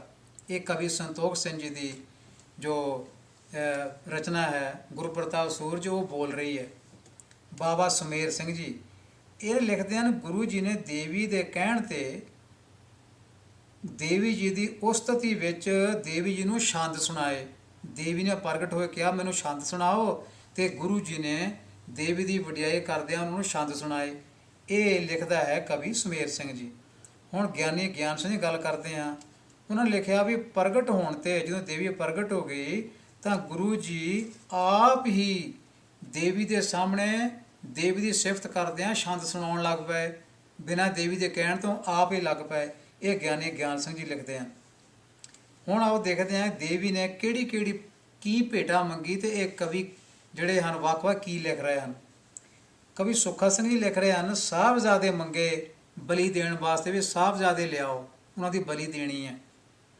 ਕਵੀ ਸੰਤੋਖ ਸਿੰਘ ਜੀ ਲਿਖਦੇ ਹਨ ਕਿ ਬਲੀ ਦੇਣ ਵਾਸਤੇ ਸਿੱਖਾਂ ਦੇ ਸ਼ੀਸ਼ ਮੰਗੇ, ਜਿਹੜੇ ਹਵਨ ਕਰ ਰਹੇ ਸਨ, ਉਹਨਾਂ ਨੇ ਕਿਹਾ ਵੀ ਦੇਵੀ ਜਿਹੜੀ ਆ ਉਹ ਸ਼ੀਸ਼ ਮੰਗਦੀ ਹੈ ਸਿੱਖਾਂ ਦੇ। ਤੇ ਕਵੀ ਸੰਤੋਖ ਸਿੰਘ ਜੀ ਲਿਖਦੇ ਹਨ, ਤੇ ਗੁਰੂ ਜੀ ਨੇ ਕਈ ਸਿੱਖਾਂ ਦੀ ਬਲੀ ਦਿੱਤੀ। ਇਹ ਸੁਣ ਲਓ ਗੱਲ, ਇਹ ਕਵੀ ਸੰਤੋਖ ਸਿੰਘ ਦਾ ਗ੍ਰੰਥ ਕਹਿ ਰਿਹਾ। ਬਾਬਾ ਸੁਮੇਰ ਸਿੰਘ ਜੀ ਲਿਖਦੇ ਹਨ, ਸੰਗਤੀਆ ਸਿੰਘ ਨਾਮ ਦੇ ਸਿੱਖ ਦੇ ਹੱਥ ਵੱਢ ਕੇ ਗੁਰੂ ਜੀ ਨੇ ਬਲੀ ਵਾਸਤੇ ਦੇ ਦਿੱਤੇ। ਹੁਣ ਗਿਆਨੀ ਗਿਆਨ ਸਿੰਘ ਦੀ ਗੱਲ ਲਿਖਦੇ ਹਾਂ। ਗਿਆਨੀ ਗਿਆਨ ਸਿੰਘ ਜੀ ਕਹਿੰਦੇ ਹਨ, ਗੁਰੂ ਜੀ ਨੇ ਆਪਣੀ ਚੀਚੀ ਦਾ ਲਹੂ ਭੇਂਟ ਕੀਤਾ। ਸੋ ਅੱਗੇ ਦੇਖਦੇ ਹਾਂ ਵੀ ਦੇਵੀ ਪ੍ਰਸੰਨ ਹੋ ਕੇ ਗੁਰੂ ਜੀ ਨੂੰ ਕੀ ਦੇ ਗਈ। ਇਹ ਕਵੀ ਕੀ ਲਿਖਦੇ ਹਨ। ਸੁੱਖਾ ਸਿੰਘ ਤੇ ਕਵੀ ਸੰਤੋਖ ਸਿੰਘ ਲਿਖਦੇ ਹਨ ਕਿ ਦੇਵੀ ਨੇ ਗੁਰੂ ਜੀ ਨੂੰ ਇੱਕ ਤਲਵਾਰ ਦਿੱਤੀ, ਨਿਸ਼ਾਨੀ ਵਜੋਂ, ਬਖਸ਼ਿਸ਼ ਵਜੋਂ, ਆਸ਼ੀਰਵਾਦ ਵਜੋਂ। ਬਾਬਾ ਸੁਮੇਰ ਸਿੰਘ ਜੀ ਲਿਖਦੇ ਹਨ ਕਿ ਖੰਡਾ ਦਿੱਤਾ। ਗਿਆਨੀ ਗਿਆਨ ਸਿੰਘ ਲਿਖਦੇ ਹਨ ਕਿ ਨਿੱਕੀ ਜਿਹੀ ਕਰਦ ਦੇ ਕੇ ਚਲੇ ਗਏ, ਨਿੱਕੀ ਜਿਹੀ ਕਰਦ। ਔਰ ਇਹ ਕਰਦ ਜਿਹੜੀ ਨਿੱਕੀ ਜਿਹੀ ਆ, ਇਹ ਇਹਨਾਂ ਨੇ ਗ੍ਰੰਥ ਵਿੱਚ ਲਿਖਿਆ ਹੈ ਕਿ ਅੰਮ੍ਰਿਤ ਛਕਾਉਣ ਵੇਲੇ ਇਹ ਕਰਦ ਵਰਤੀ ਸੀ, ਨਿੱਕੀ ਜਿਹੀ ਕਰਦ ਜਿਹੜੀ ਸੀ। ਸੋ ਇਹ ਸਾਡੇ ਜੋ ਕਹਿੰਦੇ ਕਹਾਉਂਦੇ ਸਿੱਖ ਕਵੀ ਹਨ, ਜਿਨ੍ਹਾਂ ਨੇ ਵੱਡੇ ਵੱਡੇ ਗ੍ਰੰਥ ਲਿਖੇ, ਸਾਡੇ ਸਾਹਮਣੇ ਮੌਜੂਦ ਹਨ ਗ੍ਰੰਥ ਅੱਜ।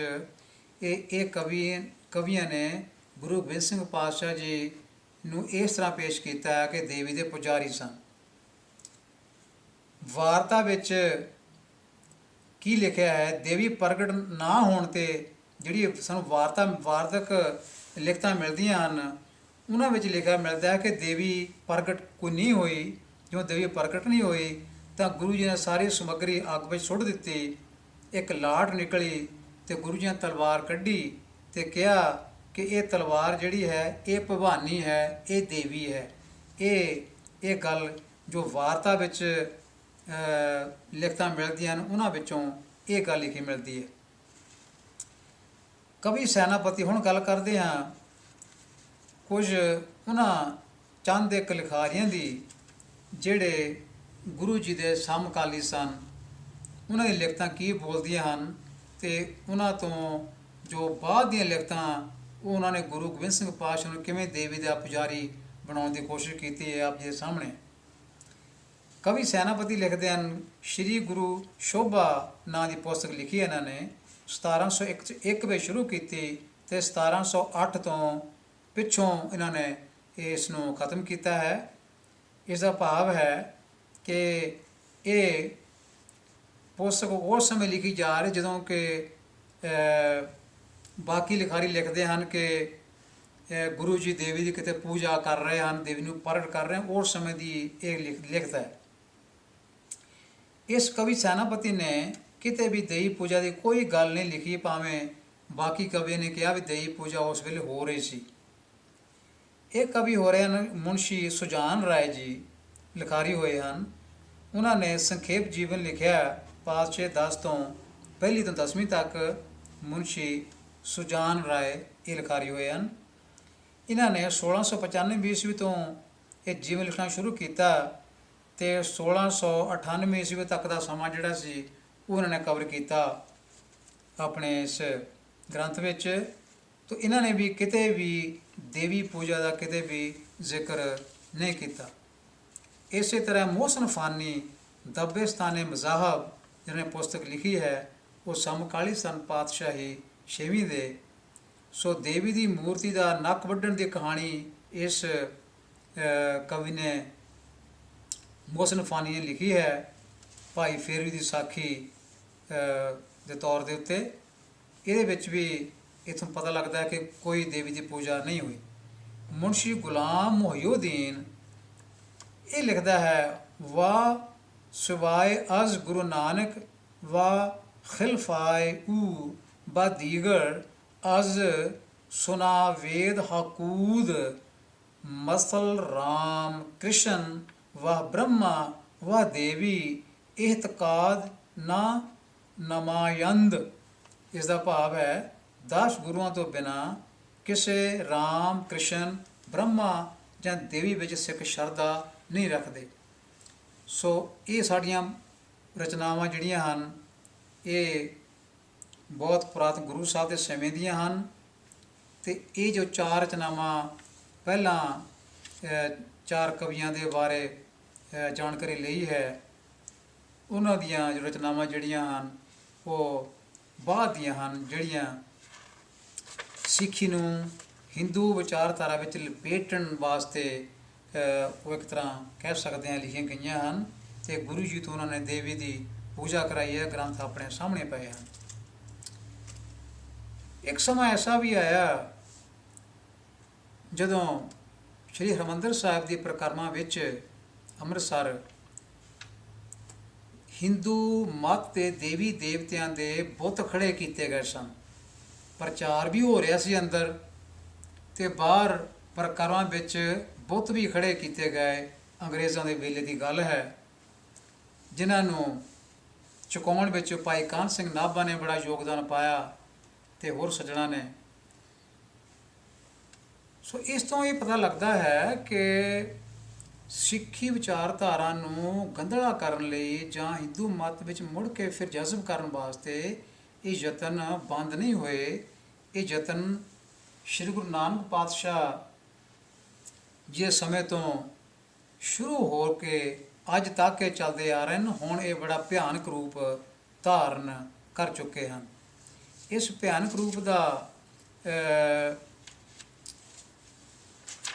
ਰੂਪ ਦੀ ਇੱਕ ਹੋਰ ਉਦਾਹਰਨ ਆਪ ਜੀ ਨਾਲ ਸਾਂਝੀ ਕਰੀਏ। 1999 ਵਿੱਚ ਖਾਲਸਾ ਪੰਥ ਦੀ ਜਦੋਂ 300 ਸਾਲਾ ਸਥਾਪਨਾ ਸ਼ਤਾਬਦੀ ਮਨਾਈ ਜਾ ਰਹੀ ਸੀ, 300 ਸਾਲਾ ਸਥਾਪਨਾ ਦਿਵਸ 'ਤੇ SGPC ਵੱਲੋਂ ਇੱਕ ਕਿਤਾਬ ਲਿਖਵਾਈ ਗਈ ਹਿੰਦੀ ਵਿੱਚ, ਜਿਸ ਦਾ ਨਾਂ ਸੀ ਸਿੱਖੋਂ ਕਾ ਇਤਿਹਾਸ। ਹਿੰਦੀ ਵਿੱਚ ਕਹਿੰਦੇ ਹਨ ਕਿ ਉਹ ਮਤਾ ਪਾ ਕੇ ਕਿਤਾਬ ਲਿਖਵਾਈ ਗਈ ਹਿੰਦੀ ਵਿੱਚ, ਅਤੇ ਉਸ ਕਿਤਾਬ ਦੇ ਵਿੱਚ ਜੋ ਲਿਖਿਆ ਗਿਆ ਸੀ ਉਹ ਹੌਲੀ ਹੌਲੀ ਅਖਬਾਰਾਂ ਵਿੱਚ ਛਪਣਾ ਸ਼ੁਰੂ ਹੋ ਗਿਆ। ਇੰਨੀ ਮਾੜੀ ਸ਼ਬਦਾਵਲੀ ਗੁਰੂ ਸਾਹਿਬਾਨ ਬਾਰੇ ਉਸ ਕਿਤਾਬ ਵਿੱਚ ਵੀ ਲਿਖਵਾਈ ਗਈ ਕਿ ਆਮ ਸਿੱਖ ਜਿਹੜੇ ਉਸ ਨੂੰ ਪੜ੍ਹ ਕੇ ਤੜਪ ਉੱਠੇ। ਬਰਦਾਸ਼ਤ ਨਾ ਹੋਇਆ ਵੀ ਸਾਡੇ ਗੁਰੂ ਸਾਹਿਬਾਨ ਬਾਰੇ ਇਹੋ ਜਿਹੀਆਂ ਗੱਲਾਂ ਲਿਖੀਆਂ ਹਨ। ਸੋ ਇੱਕ ਮਾਨਯੋਗ ਇੱਕ ਸਰਵਉੱਚ ਸੰਸਥਾ ਵੱਲੋਂ ਇਸ ਤਰ੍ਹਾਂ ਦੀ ਕਿਤਾਬ ਦਾ ਛਪਣਾ, SGPC ਦੀ ਛਤਰਛਾਇਆ ਇਸ ਕਿਤਾਬ ਦਾ ਛਪਣਾ ਇਸ ਗੱਲ ਦਾ ਸਬੂਤ ਹੈ ਕਿ ਜੋ ਪੰਥ ਵਿਰੋਧੀ ਤਾਕਤਾਂ ਹਨ ਉਹ ਕਿੱਥੋਂ ਤੱਕ ਪਹੁੰਚ ਚੁੱਕੀਆਂ ਹਨ। ਰਾਜਨੀਤੀ ਦਾ ਵੀ ਲਾਭ ਲੈ ਕੇ ਉਹ ਸਿੱਖਾਂ ਦੀਆਂ ਜੜ੍ਹਾਂ ਦੇ ਵਿੱਚ, ਸਿੱਖੀ ਬੂਟੇ ਦੀ ਜੜ੍ਹਾਂ ਵਿੱਚ ਉਹ ਅੱਕ ਦੇ ਰਹੀਆਂ ਹਨ, ਤੇਲ ਦੇ ਰਹੀਆਂ ਹਨ। ਵਿੱਚ ਕੁਸੜ ਕੇ ਵੀ ਇਹ ਸਾਡੇ ਇਹ ਵਿਦਵਾਨ ਹਨ, ਸਾਡੀਆਂ ਵਿਦਵਾਨ ਸੰਸਥਾਵਾਂ ਹਨ, ਇਹਨਾਂ ਨੂੰ ਫਿਰ ਨਹੀਂ ਪਤਾ ਲੱਗ ਰਿਹਾ ਵੀ ਇਹ ਸਾਡੇ ਨਾਲ ਕੀ ਬੀਤ ਰਹੀ ਹੈ। ਸੋ ਇਸ ਕਿਤਾਬ ਬਾਰੇ ਇੱਕ ਸੱਜਣ ਨੇ, ਜਿਸ ਦਾ ਨਾਮ ਬਲਦੇਵ ਸਿੰਘ ਹੈ, ਸਰਸੇ ਵਾਲੇ, ਉਹਨਾਂ ਨੇ ਵੀ ਇਸ ਕਿਤਾਬ ਦੇ ਵਿਰੁੱਧ ਜੋ ਜੁਡੀਸ਼ਲ ਕਮਿਸ਼ਨ ਹੈ ਉਸ ਕੋਲ ਵੀ ਕੇਸ ਦਰਜ ਕਰਾਇਆ ਸੀ, ਪਰ ਉਹ ਵਿਚਾਰਾ 6-7 ਸਾਲ ਫਿਰਦਾ ਰਿਹਾ ਮਗਰ ਅਤੇ ਉਹ ਵੀ ਖਾਰਜ ਕਰਤਾ ਗਿਆ ਵੀ ਤੂੰ ਆਪਣਾ ਕੇਸ ਲੇਟ ਲੈ ਕੇ ਆਇਆ। YouTube 'ਤੇ ਵੀਡੀਓ ਹੈ ਇਸ ਬਾਰੇ, ਉਹ ਦੇਖੀ ਜਾ ਸਕਦੀ ਹੈ ਕਿ ਕਿਸ ਤਰ੍ਹਾਂ ਉਹਨਾਂ ਨੇ ਜਵਾਬ ਦਿੱਤਾ ਅਤੇ ਕਿਸ ਤਰ੍ਹਾਂ ਦੀ ਸ਼ਬਦਾਵਲੀ ਉਸ ਕਿਤਾਬ ਵਿੱਚ ਵਰਤੀ ਗਈ ਹੈ। ਉਹ ਪੜ੍ਹਨ ਨੂੰ ਵੀ ਜੀਅ ਨਹੀਂ ਕਰਦਾ। ਸ਼ਬਦਾਵਲੀ ਕਿਸ ਤਰ੍ਹਾਂ ਦੀ ਗੁਰੂ ਬਾਰੇ ਲਿਖੀ ਗਈ ਹੈ, ਕੋਈ ਸਤਿਕਾਰਯੋਗ ਸ਼ਬਦ ਨਹੀਂ ਲਿਖਿਆ ਹੈ। ਗੁਰੂ ਨਾਨਕ ਮਾਰਾ ਅੰਗਦ ਆ ਗਿਆ, ਅੰਗਦ ਮਾਰਾ ਅਮਰਦਾਸ ਆ ਗਿਆ। ਸੋ ਇਹ ਬੋਲਣ ਨੂੰ ਵੀ ਜੀਅ ਨਹੀਂ ਕਰਦਾ ਜੋ ਉਹਨਾਂ ਨੇ ਸ਼ਬਦਾਵਲੀ ਕਿਤਾਬ ਵਿੱਚ ਵਰਤੀ ਹੈ। ਜਾਣੀ ਸਾਡੀਆਂ ਜੜ੍ਹਾਂ ਤੱਕ ਇਹ ਜੋ ਸਿੱਖ ਵਿਰੋਧੀ ਵਿਚਾਰਧਾਰਾ ਆ ਉਹ ਇੱਥੋਂ ਤੱਕ ਪਹੁੰਚ ਚੁੱਕੀ ਹੈ ਕਿ ਕਿਸੇ ਨਾ ਕਿਸੇ ਤਰ੍ਹਾਂ ਜੋ ਸਿੱਖ ਮਤ ਹੈ ਇਸ ਨੂੰ ਹਿੰਦੂ ਮਤ ਵਿੱਚ ਹੀ ਅਬਜ਼ੋਰਬ ਕਰਤਾ ਜਾਏ ਕਿਤਾਬਾਂ। ਕਿਉਂਕਿ ਅੱਜ ਕੱਲ੍ਹ ਲੜਾਈ ਦਾ ਸਮਾਂ ਨਹੀਂ ਹੈ ਵੀ ਕਿਰਪਾਨਾਂ ਨਾਲ ਜੰਗ ਹੋਣਾ ਹੈ। ਅੱਜ ਕੱਲ੍ਹ ਉਹ ਸਮਾਂ ਲੰਘ ਗਿਆ ਹੈ। ਅੱਜ ਕੱਲ੍ਹ ਕਲਮ ਦਾ ਯੁੱਗ ਹੈ। ਕਲਮ ਦੇ ਨਾਲ ਹੀ ਦੂਜੇ ਨੂੰ ਮਾਰਨ ਵਾਸਤੇ ਇਹ ਯਤਨ ਜਾਰੀ ਹਨ ਅਤੇ ਕਲਮ ਇੰਨੀ ਤੇਜ਼ ਹੋ ਚੁੱਕੀ ਹੈ ਜੋ ਸਿੱਖੀ ਵਿਰੋਧੀ ਜੋ ਤਾਕਤਾਂ ਹਨ ਕਿ ਉਹ ਸਾਡੀਆਂ ਇਹੋ ਜਿਹੀਆਂ SGPC ਵਰਗੀ ਜਥੇਬੰਦੀਆਂ ਜੋ ਹਨ ਇਹਨਾਂ ਨੂੰ ਵੀ ਉਹ ਚਕਮਾ ਦੇ ਰਹੇ ਹਨ। ਇਹਨਾਂ ਦੀ ਮੋਹਰ ਥੱਲੇ ਵੀ ਉਹ ਕਿਤਾਬਾਂ ਆਪਣੀਆਂ ਦੇ ਰਹੇ ਹਨ ਵੀ ਛਾਪੋ ਇਹਨਾਂ ਨੂੰ ਅਤੇ ਵੰਡੋ। ਸੋ ਇਹ ਜੋ ਚਰਚਾ ਹੈ ਅੱਜ ਦੀ ਇਹ ਇਸ ਸੰਬੰਧ ਵਿੱਚ ਹੀ ਹੈ ਕਿ ਸਾਡੇ ਨਾਲ ਕੀ ਬੀਤ ਰਹੀ ਹੈ। ਅਸੀਂ ਗੁਰੂ ਗ੍ਰੰਥ ਸਾਹਿਬ ਜੀ ਤੋਂ ਬਾਹਰ ਜੋ ਰਚਨਾਵਾਂ ਹਨ ਜਿਨ੍ਹਾਂ ਨੂੰ ਸਾਡੇ ਸਿੱਖ ਕਵੀਆਂ ਨੇ ਵੀ ਇਹ ਦੱਸਣ ਦੀ ਕੋਸ਼ਿਸ਼ ਕੀਤੀ ਹੈ ਕਿ ਇਹ ਗੁਰੂ ਜੀ ਵੱਲੋਂ ਲਿਖੀਆਂ ਗਈਆਂ ਜਾਂ ਗੁਰੂ ਜੀ ਨੂੰ ਚੰਡੀ ਦੇ ਦੁਰਗਾ ਦੇ ਪੁਜਾਰੀ ਉਹਨਾਂ ਨੂੰ ਸਾਬਤ ਕਰਨ ਵਾਸਤੇ ਬੜੇ ਬੜੇ ਚੈਪਟਰ ਆਪਣੀ ਕਿਤਾਬਾਂ 'ਚ ਦਿੱਤੇ ਹਨ। ਸੋ ਇਹ ਇੱਕ ਤਰ੍ਹਾਂ ਦੀ ਬਹੁਤ ਵੱਡੀ ਸਾਜ਼ਿਸ਼ ਹੈ ਜਿਸ ਨੂੰ ਸਮਝਣ ਦੀ ਲੋੜ ਹੈ, ਜਿਸ ਤੋਂ ਬਚਣ ਲਈ ਸ੍ਰੀ ਗੁਰੂ ਗ੍ਰੰਥ ਸਾਹਿਬ ਜੀ ਦੀ ਅਗਵਾਈ ਵਿੱਚ ਚੱਲਣ ਦੀ ਜ਼ਰੂਰਤ ਹੈ। ਸ੍ਰੀ ਗੁਰੂ ਗ੍ਰੰਥ ਸਾਹਿਬ ਜੀ ਤੋਂ ਬਾਹਰ ਬਹੁਤ ਕੁਝ ਹੈ, ਬੜੇ ਬੜੇ ਗ੍ਰੰਥ ਹਨ, ਉਹ ਆਪਣੀ ਥਾਂ ਹਨ। ਉਹਨਾਂ ਨੂੰ ਕੋਈ ਪੜ੍ਹੇ ਜਾਂ ਨਾ ਪੜ੍ਹੇ ਇਹ ਵੱਖਰੀ ਗੱਲ ਹੈ, ਪਰ ਸਾਡੇ ਪ੍ਰਚਾਰਕਾਂ ਵੱਲੋਂ, ਸਾਡੇ ਕਹਿੰਦੇ ਕਹਾਉਂਦੇ ਵਿਦਵਾਨਾਂ ਵੱਲੋਂ ਵਕਾਲਤ ਕਰਨੀ ਉਹਨਾਂ ਰਚਨਾਵਾਂ ਦੀ ਬਿਨਾਂ ਸੋਚੇ ਸਮਝੇ ਹੀ ਇਹ ਪੰਥ ਵਾਸਤੇ ਕੋਈ ਚੰਗੀ ਗੱਲ ਨਹੀਂ ਹੈ। YouTube 'ਤੇ ਇੱਕ ਵੀਡੀਓ ਹੈ ਜਿਸ ਵਿੱਚ ਇੱਕ ਡਾਕਟਰ ਹਰਭਜਨ ਸਿੰਘ ਹਨ ਵਿਦਵਾਨ, ਉਹ ਬਾਹਾਂ ਚੁੱਕ ਕੇ ਉਲਾਰ ਕੇ ਸੰਗਤ ਵਿੱਚ ਇਹ ਕਹਿ ਰਹੇ ਹਨ ਕਿ ਸ੍ਰੀ ਗੁਰੂ ਗ੍ਰੰਥ ਸਾਹਿਬ ਸਿੱਖਾਂ ਦਾ ਗ੍ਰੰਥ ਨਹੀਂ ਹੈ, ਇਹ ਸਾਰੀ ਮਨੁੱਖਤਾ ਦਾ ਗ੍ਰੰਥ ਹੈ। ਜਿਹੜਾ ਸਿੱਖਾਂ ਦਾ ਗ੍ਰੰਥ ਹੈ ਉਹ ਕਹਿ ਰਹੇ ਹਨ ਇਹ ਕੇਵਲ ਤੇ ਕੇਵਲ ਦਸ਼ਮ ਗ੍ਰੰਥ ਹੈ, ਇਹ ਸਿੱਖਾਂ ਦਾ ਗ੍ਰੰਥ ਹੈ। ਅਤੇ ਗੁਰੂ ਗ੍ਰੰਥ ਸਾਹਿਬ ਜੋ ਹੈ ਇਹ ਸਿੱਖਾਂ ਦਾ ਗ੍ਰੰਥ ਨਹੀਂ, ਇਹ ਸਾਰੀ ਮਨੁੱਖਤਾ ਦਾ। ਇਸ ਦਾ ਮਤਲਬ ਇਹ ਹੋਇਆ ਕਿ ਇਹ ਮੰਦਰਾਂ ਵਿੱਚ ਵੀ ਰੱਖਿਆ ਜਾ ਸਕਦਾ ਹੈ, ਇਹ ਮਸੀਤਾਂ ਵਿੱਚ ਵੀ ਪੜ੍ਹਿਆ ਜਾ ਸਕਦਾ ਹੈ, ਅਤੇ ਇਹ ਜਿੱਥੇ ਵੀ ਕਿਤੇ ਕੋਈ ਮਨੁੱਖਤਾ ਨੇ ਆਪਣਾ ਕੋਈ ਡੇਰਾ ਬਣਾਇਆ ਉੱਥੇ ਲੋਕ ਪੜ੍ਹਨ ਲੱਗ ਜਾਣਗੇ। ਇਹ ਸਮਾਂ ਐਸਾ ਜਿਹੜਾ ਲਿਆਉਣ ਵਾਸਤੇ ਇਹੋ ਜਿਹੇ ਵਿਦਵਾਨ ਜਿਹੜੇ ਆ ਉਹ ਵਕਾਲਤ ਕਰ ਰਹੇ ਹਨ ਜੋ ਰਚਨਾਵਾਂ ਗੁਰੂ ਗ੍ਰੰਥ ਸਾਹਿਬ ਤੋਂ ਬਾਹਰ ਹਨ। ਗੁਰੂ ਗ੍ਰੰਥ ਸਾਹਿਬ ਜੀ ਦੀ ਜੋ ਪਦਵੀ ਹੈ ਇਸ ਨੂੰ ਘਟਾ ਕੇ ਜੋ ਬਾਹਰ ਰਚਨਾਵਾਂ ਹਨ ਉਹਨਾਂ ਨੂੰ ਇਸ ਤਰ੍ਹਾਂ ਵਡਿਆਇਆ ਜਾ ਰਿਹਾ ਹੈ ਕਿ ਸਾਡਾ ਉਹੀ ਖਜ਼ਾਨਾ ਹੈ, ਗੁਰੂ ਗ੍ਰੰਥ ਸਾਹਿਬ ਜੀ ਕੁਝ ਵੀ ਨਹੀਂ। ਇਹ ਬੜੇ ਬੜੇ ਵਿਦਵਾਨ ਜਿਹੜੇ ਹਨ, ਡਾਕਟਰ ਹਰਭਜਨ ਸਿੰਘ ਜਾਂ ਇਹਨਾਂ ਨਾਲ 2-3 ਵਿਦਵਾਨ ਹੋਰ ਹਨ, ਉਹ ਇਸ ਗੱਲ ਦਾ ਛੇੜਾ ਦੇ ਰਹੇ ਹਨ ਕਿ ਗੁਰੂ ਗ੍ਰੰਥ ਸਾਹਿਬ ਜੋ ਹੈ ਇਹ ਸਿੱਖਾਂ ਦਾ ਗ੍ਰੰਥ ਨਹੀਂ ਹੈ, ਇਹ ਸਾਰੀ ਮਨੁੱਖਤਾ ਦਾ ਗ੍ਰੰਥ ਹੈ। ਸੋ ਇਹ ਗੱਲਾਂ ਜਿਹੜੀਆਂ ਹਨ ਉਹ ਸਿੱਖ ਪੰਥ ਵਾਸਤੇ ਬਾਹਲੀਆਂ ਲਾਹੇਵੰਦ ਨਹੀਂ ਹਨ। ਤੋ ਸਿੱਖਾਂ ਵਿੱਚ ਜੋ ਭਰਾ ਮਾਰੂ ਜੰਗ ਇਸ ਵੇਲੇ ਸ਼ੁਰੂ ਹੋ ਚੁੱਕੀ ਹੈ, ਇਸ ਨੂੰ ਕੋਈ ਸੇਧ ਨਹੀਂ ਮਿਲ ਰਹੀ, ਕੋਈ ਅਗਵਾਈ ਨਹੀਂ ਮਿਲ ਰਹੀ, ਅਤੇ ਇਹ ਬੜੀ ਭਿਆਨਕ ਸਥਿਤੀ ਹੈ। ਜਿਹੜੀਆਂ ਪੰਥ ਵਿਰੋਧੀ ਤਾਕਤਾਂ ਹਨ ਉਹ ਖੁਸ਼ ਹੋ ਰਹੀਆਂ ਹਨ, ਸਿੱਖਾਂ ਦੀ ਫੁੱਟ ਦੇਖ ਕੇ ਉਹ ਪ੍ਰਸੰਨ ਹਨ, ਕਿਉਂਕਿ ਉਹਨਾਂ ਦਾ ਯਤਨ ਪਹਿਲੇ ਪਾਤਸ਼ਾਹ ਤੋਂ ਹੀ ਰਿਹਾ ਹੈ ਕਿ ਸਿੱਖੀ ਵਿਚਾਰਧਾਰਾ ਨੂੰ ਕਿਸੇ ਨਾ ਕਿਸੇ ਤਰ੍ਹਾਂ ਖਤਮ ਕੀਤਾ ਜਾਏ, ਕਿਸੇ ਨਾ ਕਿਸੇ ਤਰ੍ਹਾਂ ਇਸ ਨੂੰ ਬਿਲਕੁਲ ਹਿੰਦੂ ਮਤ ਦਾ ਇੱਕ ਭਾਗ ਬਣਾ ਕੇ ਉਸ ਦੇ ਵਿੱਚ ਹੀ ਇਸ ਨੂੰ ਸਮਾ ਲਿਆ ਜਾਏ। ਸੋ ਇਹਨਾਂ ਗੱਲਾਂ ਨੂੰ ਪਤਾ ਨਹੀਂ ਜੋ ਇਹ ਸਮਝਿਆ ਕਿਉਂ ਨਹੀਂ ਜਾ ਰਿਹਾ। ਯੋਗ ਅਗਵਾਈ ਜਿਹੜੀ ਆ ਕੌਮ ਨੂੰ ਇਸ ਵੇਲੇ ਮਿਲਣੀ ਚਾਹੀਦੀ ਹੈ ਤਾਂ ਜੋ ਸਾਡੇ ਜੋ ਸਿੱਖ ਭਰਾ ਹਨ ਉਹ ਆਪਸ ਵਿੱਚ ਲੜਨ ਨਾ, ਲੜਦਾ ਦੇਖ ਕੇ ਸਿੱਖ ਵਿਰੋਧੀ ਤਾਕਤਾਂ ਜਿਹੜੀਆਂ ਹਨ ਉਹ ਪ੍ਰਸੰਨ ਹੋ ਰਹੀਆਂ ਹਨ, ਕਿਉਂਕਿ ਇਹ ਉਹਨਾਂ ਦੇ ਜੋ ਚਲਾਏ ਤੀਰ ਹਨ ਉਹ ਰੰਗ ਲਿਆ ਰਹੇ ਹਨ। ਹੁਣ ਗੱਲ ਕਰਦੇ ਹਾਂ ਕਿ ਜੋ ਦੇਸ਼ਵਾ ਨਾਂ ਦੀ ਰਚਨਾ ਹੈ, ਅੱਜ ਵੀ ਇੱਕ ਸੱਜਣ ਇੱਕ ਉੱਚ ਸਥਾਨ 'ਤੇ ਕਥਾ ਕਰਦੇ ਬੈਠੇ ਸਨ, ਕਥਾ ਕਰਦੇ ਬੋਲ ਰਹੇ ਸਨ, ਅਤੇ ਦੇਸ਼ਵਾ ਨਾਂ ਦੀ ਰਚਨਾ ਪੜ੍ਹ ਕੇ ਇੱਕ ਉਦਾਹਰਣ ਦੇ ਰਹੇ ਸਨ। ਸੁਣਨ ਵਾਲੀਆਂ ਸੰਗਤਾਂ ਬੈਠੀਆਂ ਸਨ ਅਤੇ ਉਹ ਬਰੋਡਕਾਸਟ ਵੀ ਸਾਰੇ ਵਰਲਡ ਵਿੱਚ ਜਾਂਦਾ ਹੈ। ਅਤੇ ਅਸੀਂ ਕਿੱਧਰ ਨੂੰ ਚੱਲ ਰਹੇ ਹਾਂ? ਸ਼੍ਰੀ ਗੁਰੂ ਗ੍ਰੰਥ ਸਾਹਿਬ ਜੀ ਦੇ ਵਿੱਚ ਇੰਨਾ ਖਜ਼ਾਨਾ ਪਿਆ ਹੈ, ਉਸ ਨੂੰ ਛੱਡ ਕੇ ਅਸੀਂ ਉਹ ਰਚਨਾਵਾਂ ਜਿਹੜੀਆਂ ਗੁਰੂ ਗ੍ਰੰਥ ਸਾਹਿਬ ਦੀ ਬਾਣੀਆਂ ਮੇਲ ਨਹੀਂ ਖਾਂਦੀਆਂ ਉਹ ਸੰਗਤ ਨੂੰ ਪੜ੍ਹ ਕੇ ਉਹਨਾਂ ਨੂੰ ਪ੍ਰਮੋਟ ਕਰ ਰਹੇ ਹਾਂ। ਆਓ ਦੇਖੀਏ ਜੋ ਚੰਡੀ ਚਰਿੱਤਰ ਵਿੱਚੋਂ ਇਹ ਸਵਈਆ ਪੜ੍ਹਿਆ ਜਾਂਦਾ ਹੈ। ਦੇਹ ਸ਼ਿਵਾ, ਇਸ ਵਿੱਚ ਸ਼ਿਵਾ ਸ਼ਬਦ ਕਿਸ ਵਾਸਤੇ ਵਰਤਿਆ ਗਿਆ ਹੈ? ਅੱਜ ਕੱਲ੍ਹ ਲੋਕ ਇਹ ਜੋ ਵਿਦਵਾਨ ਹਨ, ਪ੍ਰਮੋਟ ਕਰਨ ਵਾਲੇ, ਉਹ ਕਹੀ ਜਾਂਦੇ ਹਨ ਕਿ ਜੀ ਸ਼ਿਵਾ ਅਕਾਲ ਪੁਰਖ ਹੁੰਦਾ ਹੈ, ਸ਼ਿਵਾ ਰੱਬ ਹੁੰਦਾ ਹੈ। ਸ਼ਿਵਾ ਅਕਾਲ ਪੁਰਖ ਜਾਂ ਰੱਬ ਨਹੀਂ ਹੁੰਦਾ। ਸ਼ਿਵਾ ਜਿਹੜੀ ਹੈ ਇਹ ਔਰਤ ਹੈ। ਇਹ ਸਾਨੂੰ ਚੰਡੀ ਚਰਿੱਤਰ ਜਿਹੜਾ ਹੈ ਇਸ ਨੂੰ ਪੜ੍ਹ ਕੇ ਇਹਦੇ ਵਿੱਚੋਂ ਇਹਦੇ ਅਰਥ ਬਣਾਉਣੇ ਚਾਹੀਦੇ ਹਨ, ਨਾ ਕਿ ਸਾਨੂੰ ਇਸ ਦੇ ਅਰਥ ਕਿਤੇ ਬਾਹਰੋਂ ਲੱਭਣੇ ਚਾਹੀਦੇ ਹਨ। ਆਮ ਲੋਕ ਜਿਹੜੇ ਹਨ ਉਹਨਾਂ ਨੂੰ ਇਹ ਚਾਹੀਦਾ ਕਿ ਆਪ ਪੜ੍ਹਨ, ਰਚਨਾਵਾਂ ਦੀ ਖੋਜ ਆਪ ਪੜ੍ਹਨ, ਅਰਥ ਕੀਤੇ ਮਿਲਦੇ ਹਨ, ਉਹਨਾਂ ਦੇ ਟੀਕੇ ਰੱਖ ਕੇ, ਦਸ਼ਮਰਾਂ ਦਾ ਟੀਕਾ ਘਰਾਂ 'ਚ ਰੱਖ ਕੇ ਉਹਨੂੰ ਪੜ੍ਹਨਾ ਸ਼ੁਰੂ ਕਰਨ ਅਤੇ ਆਪਣੇ ਆਪ ਸਮਝ ਲੱਗ ਜਾਏਗੀ, ਪਤਾ ਲੱਗ ਜਾਏਗਾ ਕਿ ਕਿਹੜੀਆਂ ਰਚਨਾਵਾਂ ਜਿਹੜੀਆਂ ਆ ਉਹ ਗੁਰੂ ਗ੍ਰੰਥ ਸਾਹਿਬ ਨਾਲ ਮਿਲਦੀਆਂ ਹਨ, ਕਿਹੜੀਆਂ ਨਹੀਂ ਮਿਲਦੀਆਂ, ਆਪਣੇ ਆਪ ਸਪਸ਼ਟ ਹੋ ਜਾਏਗਾ। ਲਓ, ਚੰਡੀ ਚਰਿੱਤਰ ਵਿੱਚੋਂ ਜੋ ਦੇਹ ਸ਼ਿਵਾ ਬਾਰਮੂਏ ਵਿੱਚ ਸ਼ਿਵਾ ਕੌਣ ਹੈ, ਇਸ ਬਾਰੇ ਆਪਾਂ ਵਿਚਾਰ ਕਰਕੇ ਸਮਾਪਤੀ ਕਰਾਂਗੇ।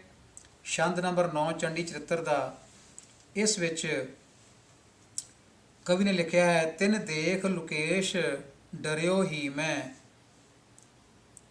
ਲੁਕੇਸ਼ ਦਾ ਮਤਲਬ ਹੈ ਇੰਦਰ, ਲੁਕੇਸ਼ ਦਾ ਮਤਲਬ ਹੈ ਜਿਹੜਾ ਬ੍ਰਹਮਾ, ਇੱਥੇ ਇੰਦਰ ਨਹੀਂ ਬ੍ਰਹਮਾ, ਉਹ ਡਰ ਗਿਆ।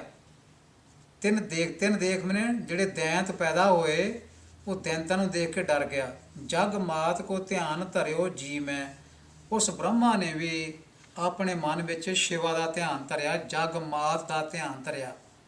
ਸੋ ਇਹ ਰਚਨਾ ਜਿਹੜੀ ਹੈ ਹਰ ਇੱਕ ਨੂੰ ਸ਼ਿਵਾ ਦਾ ਪੁਜਾਰੀ ਬਣਾਉਣ ਦੀ ਕੋਸ਼ਿਸ਼ ਕਰ, ਚਾਹੇ ਬ੍ਰਹਮਾ ਹੈ, ਚਾਹੇ ਉਹ ਕੋਈ ਕਿੱਡੀ ਵੱਡੀ ਵੀ ਹਸਤੀ ਹੈ, ਚਾਹੇ ਉਹ ਦੇਵਤੇ ਹਨ, ਉਹਨਾਂ ਨੂੰ ਸਾਰਿਆਂ ਨੂੰ ਇਸ ਰਚਨਾ ਨੇ ਸ਼ਿਵਾ ਦੇ ਪੁਜਾਰੀ ਬਣਾਇਆ, ਦੁਰਗਾ ਦੇ ਪੁਜਾਰੀ ਬਣਾਇਆ। ਸੋ ਬ੍ਰਹਮੇ ਨੇ ਵੀ ਜਗ ਮਾਤ ਦਾ ਧਿਆਨ ਧਰ ਲਿਆ। ਛੰਦ ਨੰਬਰ 19 ਧਾਰ ਧਿਆਨ ਮਨ ਸ਼ਿਵਾ ਕੋ ਤੱਕੀ ਪੁਰੀ ਕਲਾਸ਼। ਜੋ ਦੇਵਤਿਆਂ ਨੂੰ ਕੱਢਤਾ ਗਿਆ, ਦੇਵਤੇ ਡਰ ਕੇ ਦੌੜ ਗਏ, ਕਿੱਥੇ ਚਲੇ ਗਏ? ਸ਼ਿਵਾ ਦਾ ਸਹਾਰਾ ਲੈਣ ਲਈ ਕਲਾਸ਼ਪੁਰੀ ਚਲੇ ਗਏ। ਸ਼ਿਵਾ ਔਰਤ ਹੈ, ਬੰਦਾ ਨਹੀਂ ਹੈ। ਇਹ ਅਗਾਂਹ ਵੀ ਇਸ ਬਾਰੇ ਰੈਫਰੈਂਸ ਆਏਗਾ। ਸ਼ਿਵਾ ਦੇਵੀ ਦੀ ਓਟ ਲੈਣ ਲਈ ਕਲਾਸ਼ਪੁਰੀ ਦੇਵਤੇ ਚਲੇ ਗਏ। ਛੰਦ ਨੰਬਰ 20 ਦਏ ਕੱਢ ਸੁਰਧਾਮ ਤੇ ਬਸੇ ਸ਼ਿਵਪੁਰੀ ਜਾਏ। ਦੇਵਤਿਆਂ ਨੂੰ ਆਪਣੇ ਟਿਕਾਣੇ 'ਚੋਂ ਕੱਢ ਦਿੱਤਾ ਦੈਂਤਾਂ ਨੇ। ਦੈਂਤ ਇੱਥੇ ਕਿਹਾ ਗਿਆ ਦੁਸ਼ਟਾਂ ਨੂੰ, ਅਤੇ ਦੇਵਤਿਆਂ ਨੂੰ ਸੰਤ ਕਿਹਾ ਗਿਆ ਇਸ ਰਚਨਾ ਵਿੱਚ। ਅਤੇ ਦੇਵਤੇ ਜਾ ਕੇ ਦੌੜ ਕੇ ਕਿਤੇ ਚਲ ਗਏ, ਸ਼ਿਵਪੁਰੀ ਚਲ ਗਏ, ਅਤੇ ਸ਼ਿਵਾ ਰਹਿੰਦੀ ਹੈ। ਛੰਦ ਨੰਬਰ 21 ਕਿਤਕ ਦਿਵਸ ਬੀਤੇ ਤਹਾਂ ਨਾਵਣ ਨਿਕਸੀ ਦੇਵ। ਹੁਣ ਦੇਵਤੇ ਵੀ ਸ਼ਿਵਪੁਰੀ ਵਿੱਚ ਆ, ਅਤੇ ਸ਼ਿਵਾ ਜਿਹੜੀ ਚੰਡੀ ਸ਼ਿਵਾ ਇਹ ਵੀ ਸ਼ਿਵਪੁਰੀ ਰਹਿੰਦੀ ਆ। ਇੱਕ ਦਿਨ ਕਹਿੰਦੇ ਆ ਵੀ ਨਹਾਉਣ ਵਾਸਤੇ ਨਿਕਲੀ, ਨਾਵਣ ਨਿਕਸੀ ਦੇਵ। ਸ਼ਿਵਾ ਜਿਹੜੀ ਸੀ ਇਹ ਨਹਾਉਣ ਵਾਸਤੇ ਬਾਹਰ ਨਿਕਲੀ, ਤਾਂ ਦੇਵਤਿਆਂ ਨੇ ਇਹਦੇ ਕੋਲ ਪੁਕਾਰ ਕੀਤੀ। ਛੰਦ ਨੰਬਰ 22 ਕਰੀਏ ਹਕੀਕਤ ਮਲੂਮ ਖੁਦ ਦੇਵੀ ਸੇਤੀ ਲਿਆ ਮਹਿਖਾ ਸੁਰ ਹਮਰਾ ਸ਼ੀਨ ਧਾਮ ਹੈ।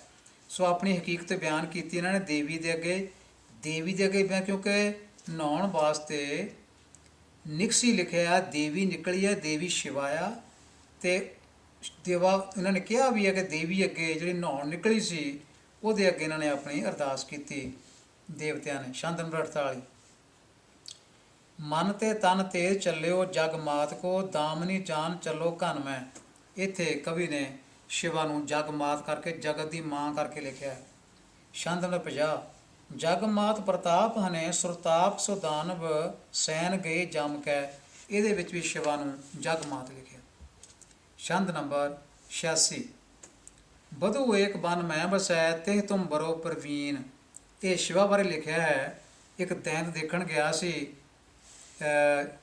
ਇਸ ਸ਼ਿਵਾ ਨੂੰ, ਉਸ ਨੂੰ ਦੇਖ ਕੇ ਇਹ ਵਾਪਸ ਆਪਣੇ ਭਰਾ ਕੋਲ ਚਲਾ ਗਿਆ ਸੀ, ਅਤੇ ਕਹਿੰਦਾ ਸੀਗਾ ਕਿ ਇੱਕ ਬਧੂ ਮੈਨੇ ਔਰਤ ਜਿਹੜੀ ਹੈ ਉਹ ਇੱਕ ਬਨ ਵਿੱਚ ਰਹਿੰਦੀ ਹੈ, ਤੂੰ ਉਹਦੇ ਨਾਲ ਵਿਆਹ ਕਰ ਲੈ। ਇਹ ਔਰਤ ਕੌਣ ਸੀ? ਸ਼ਿਵਾ ਸੀ।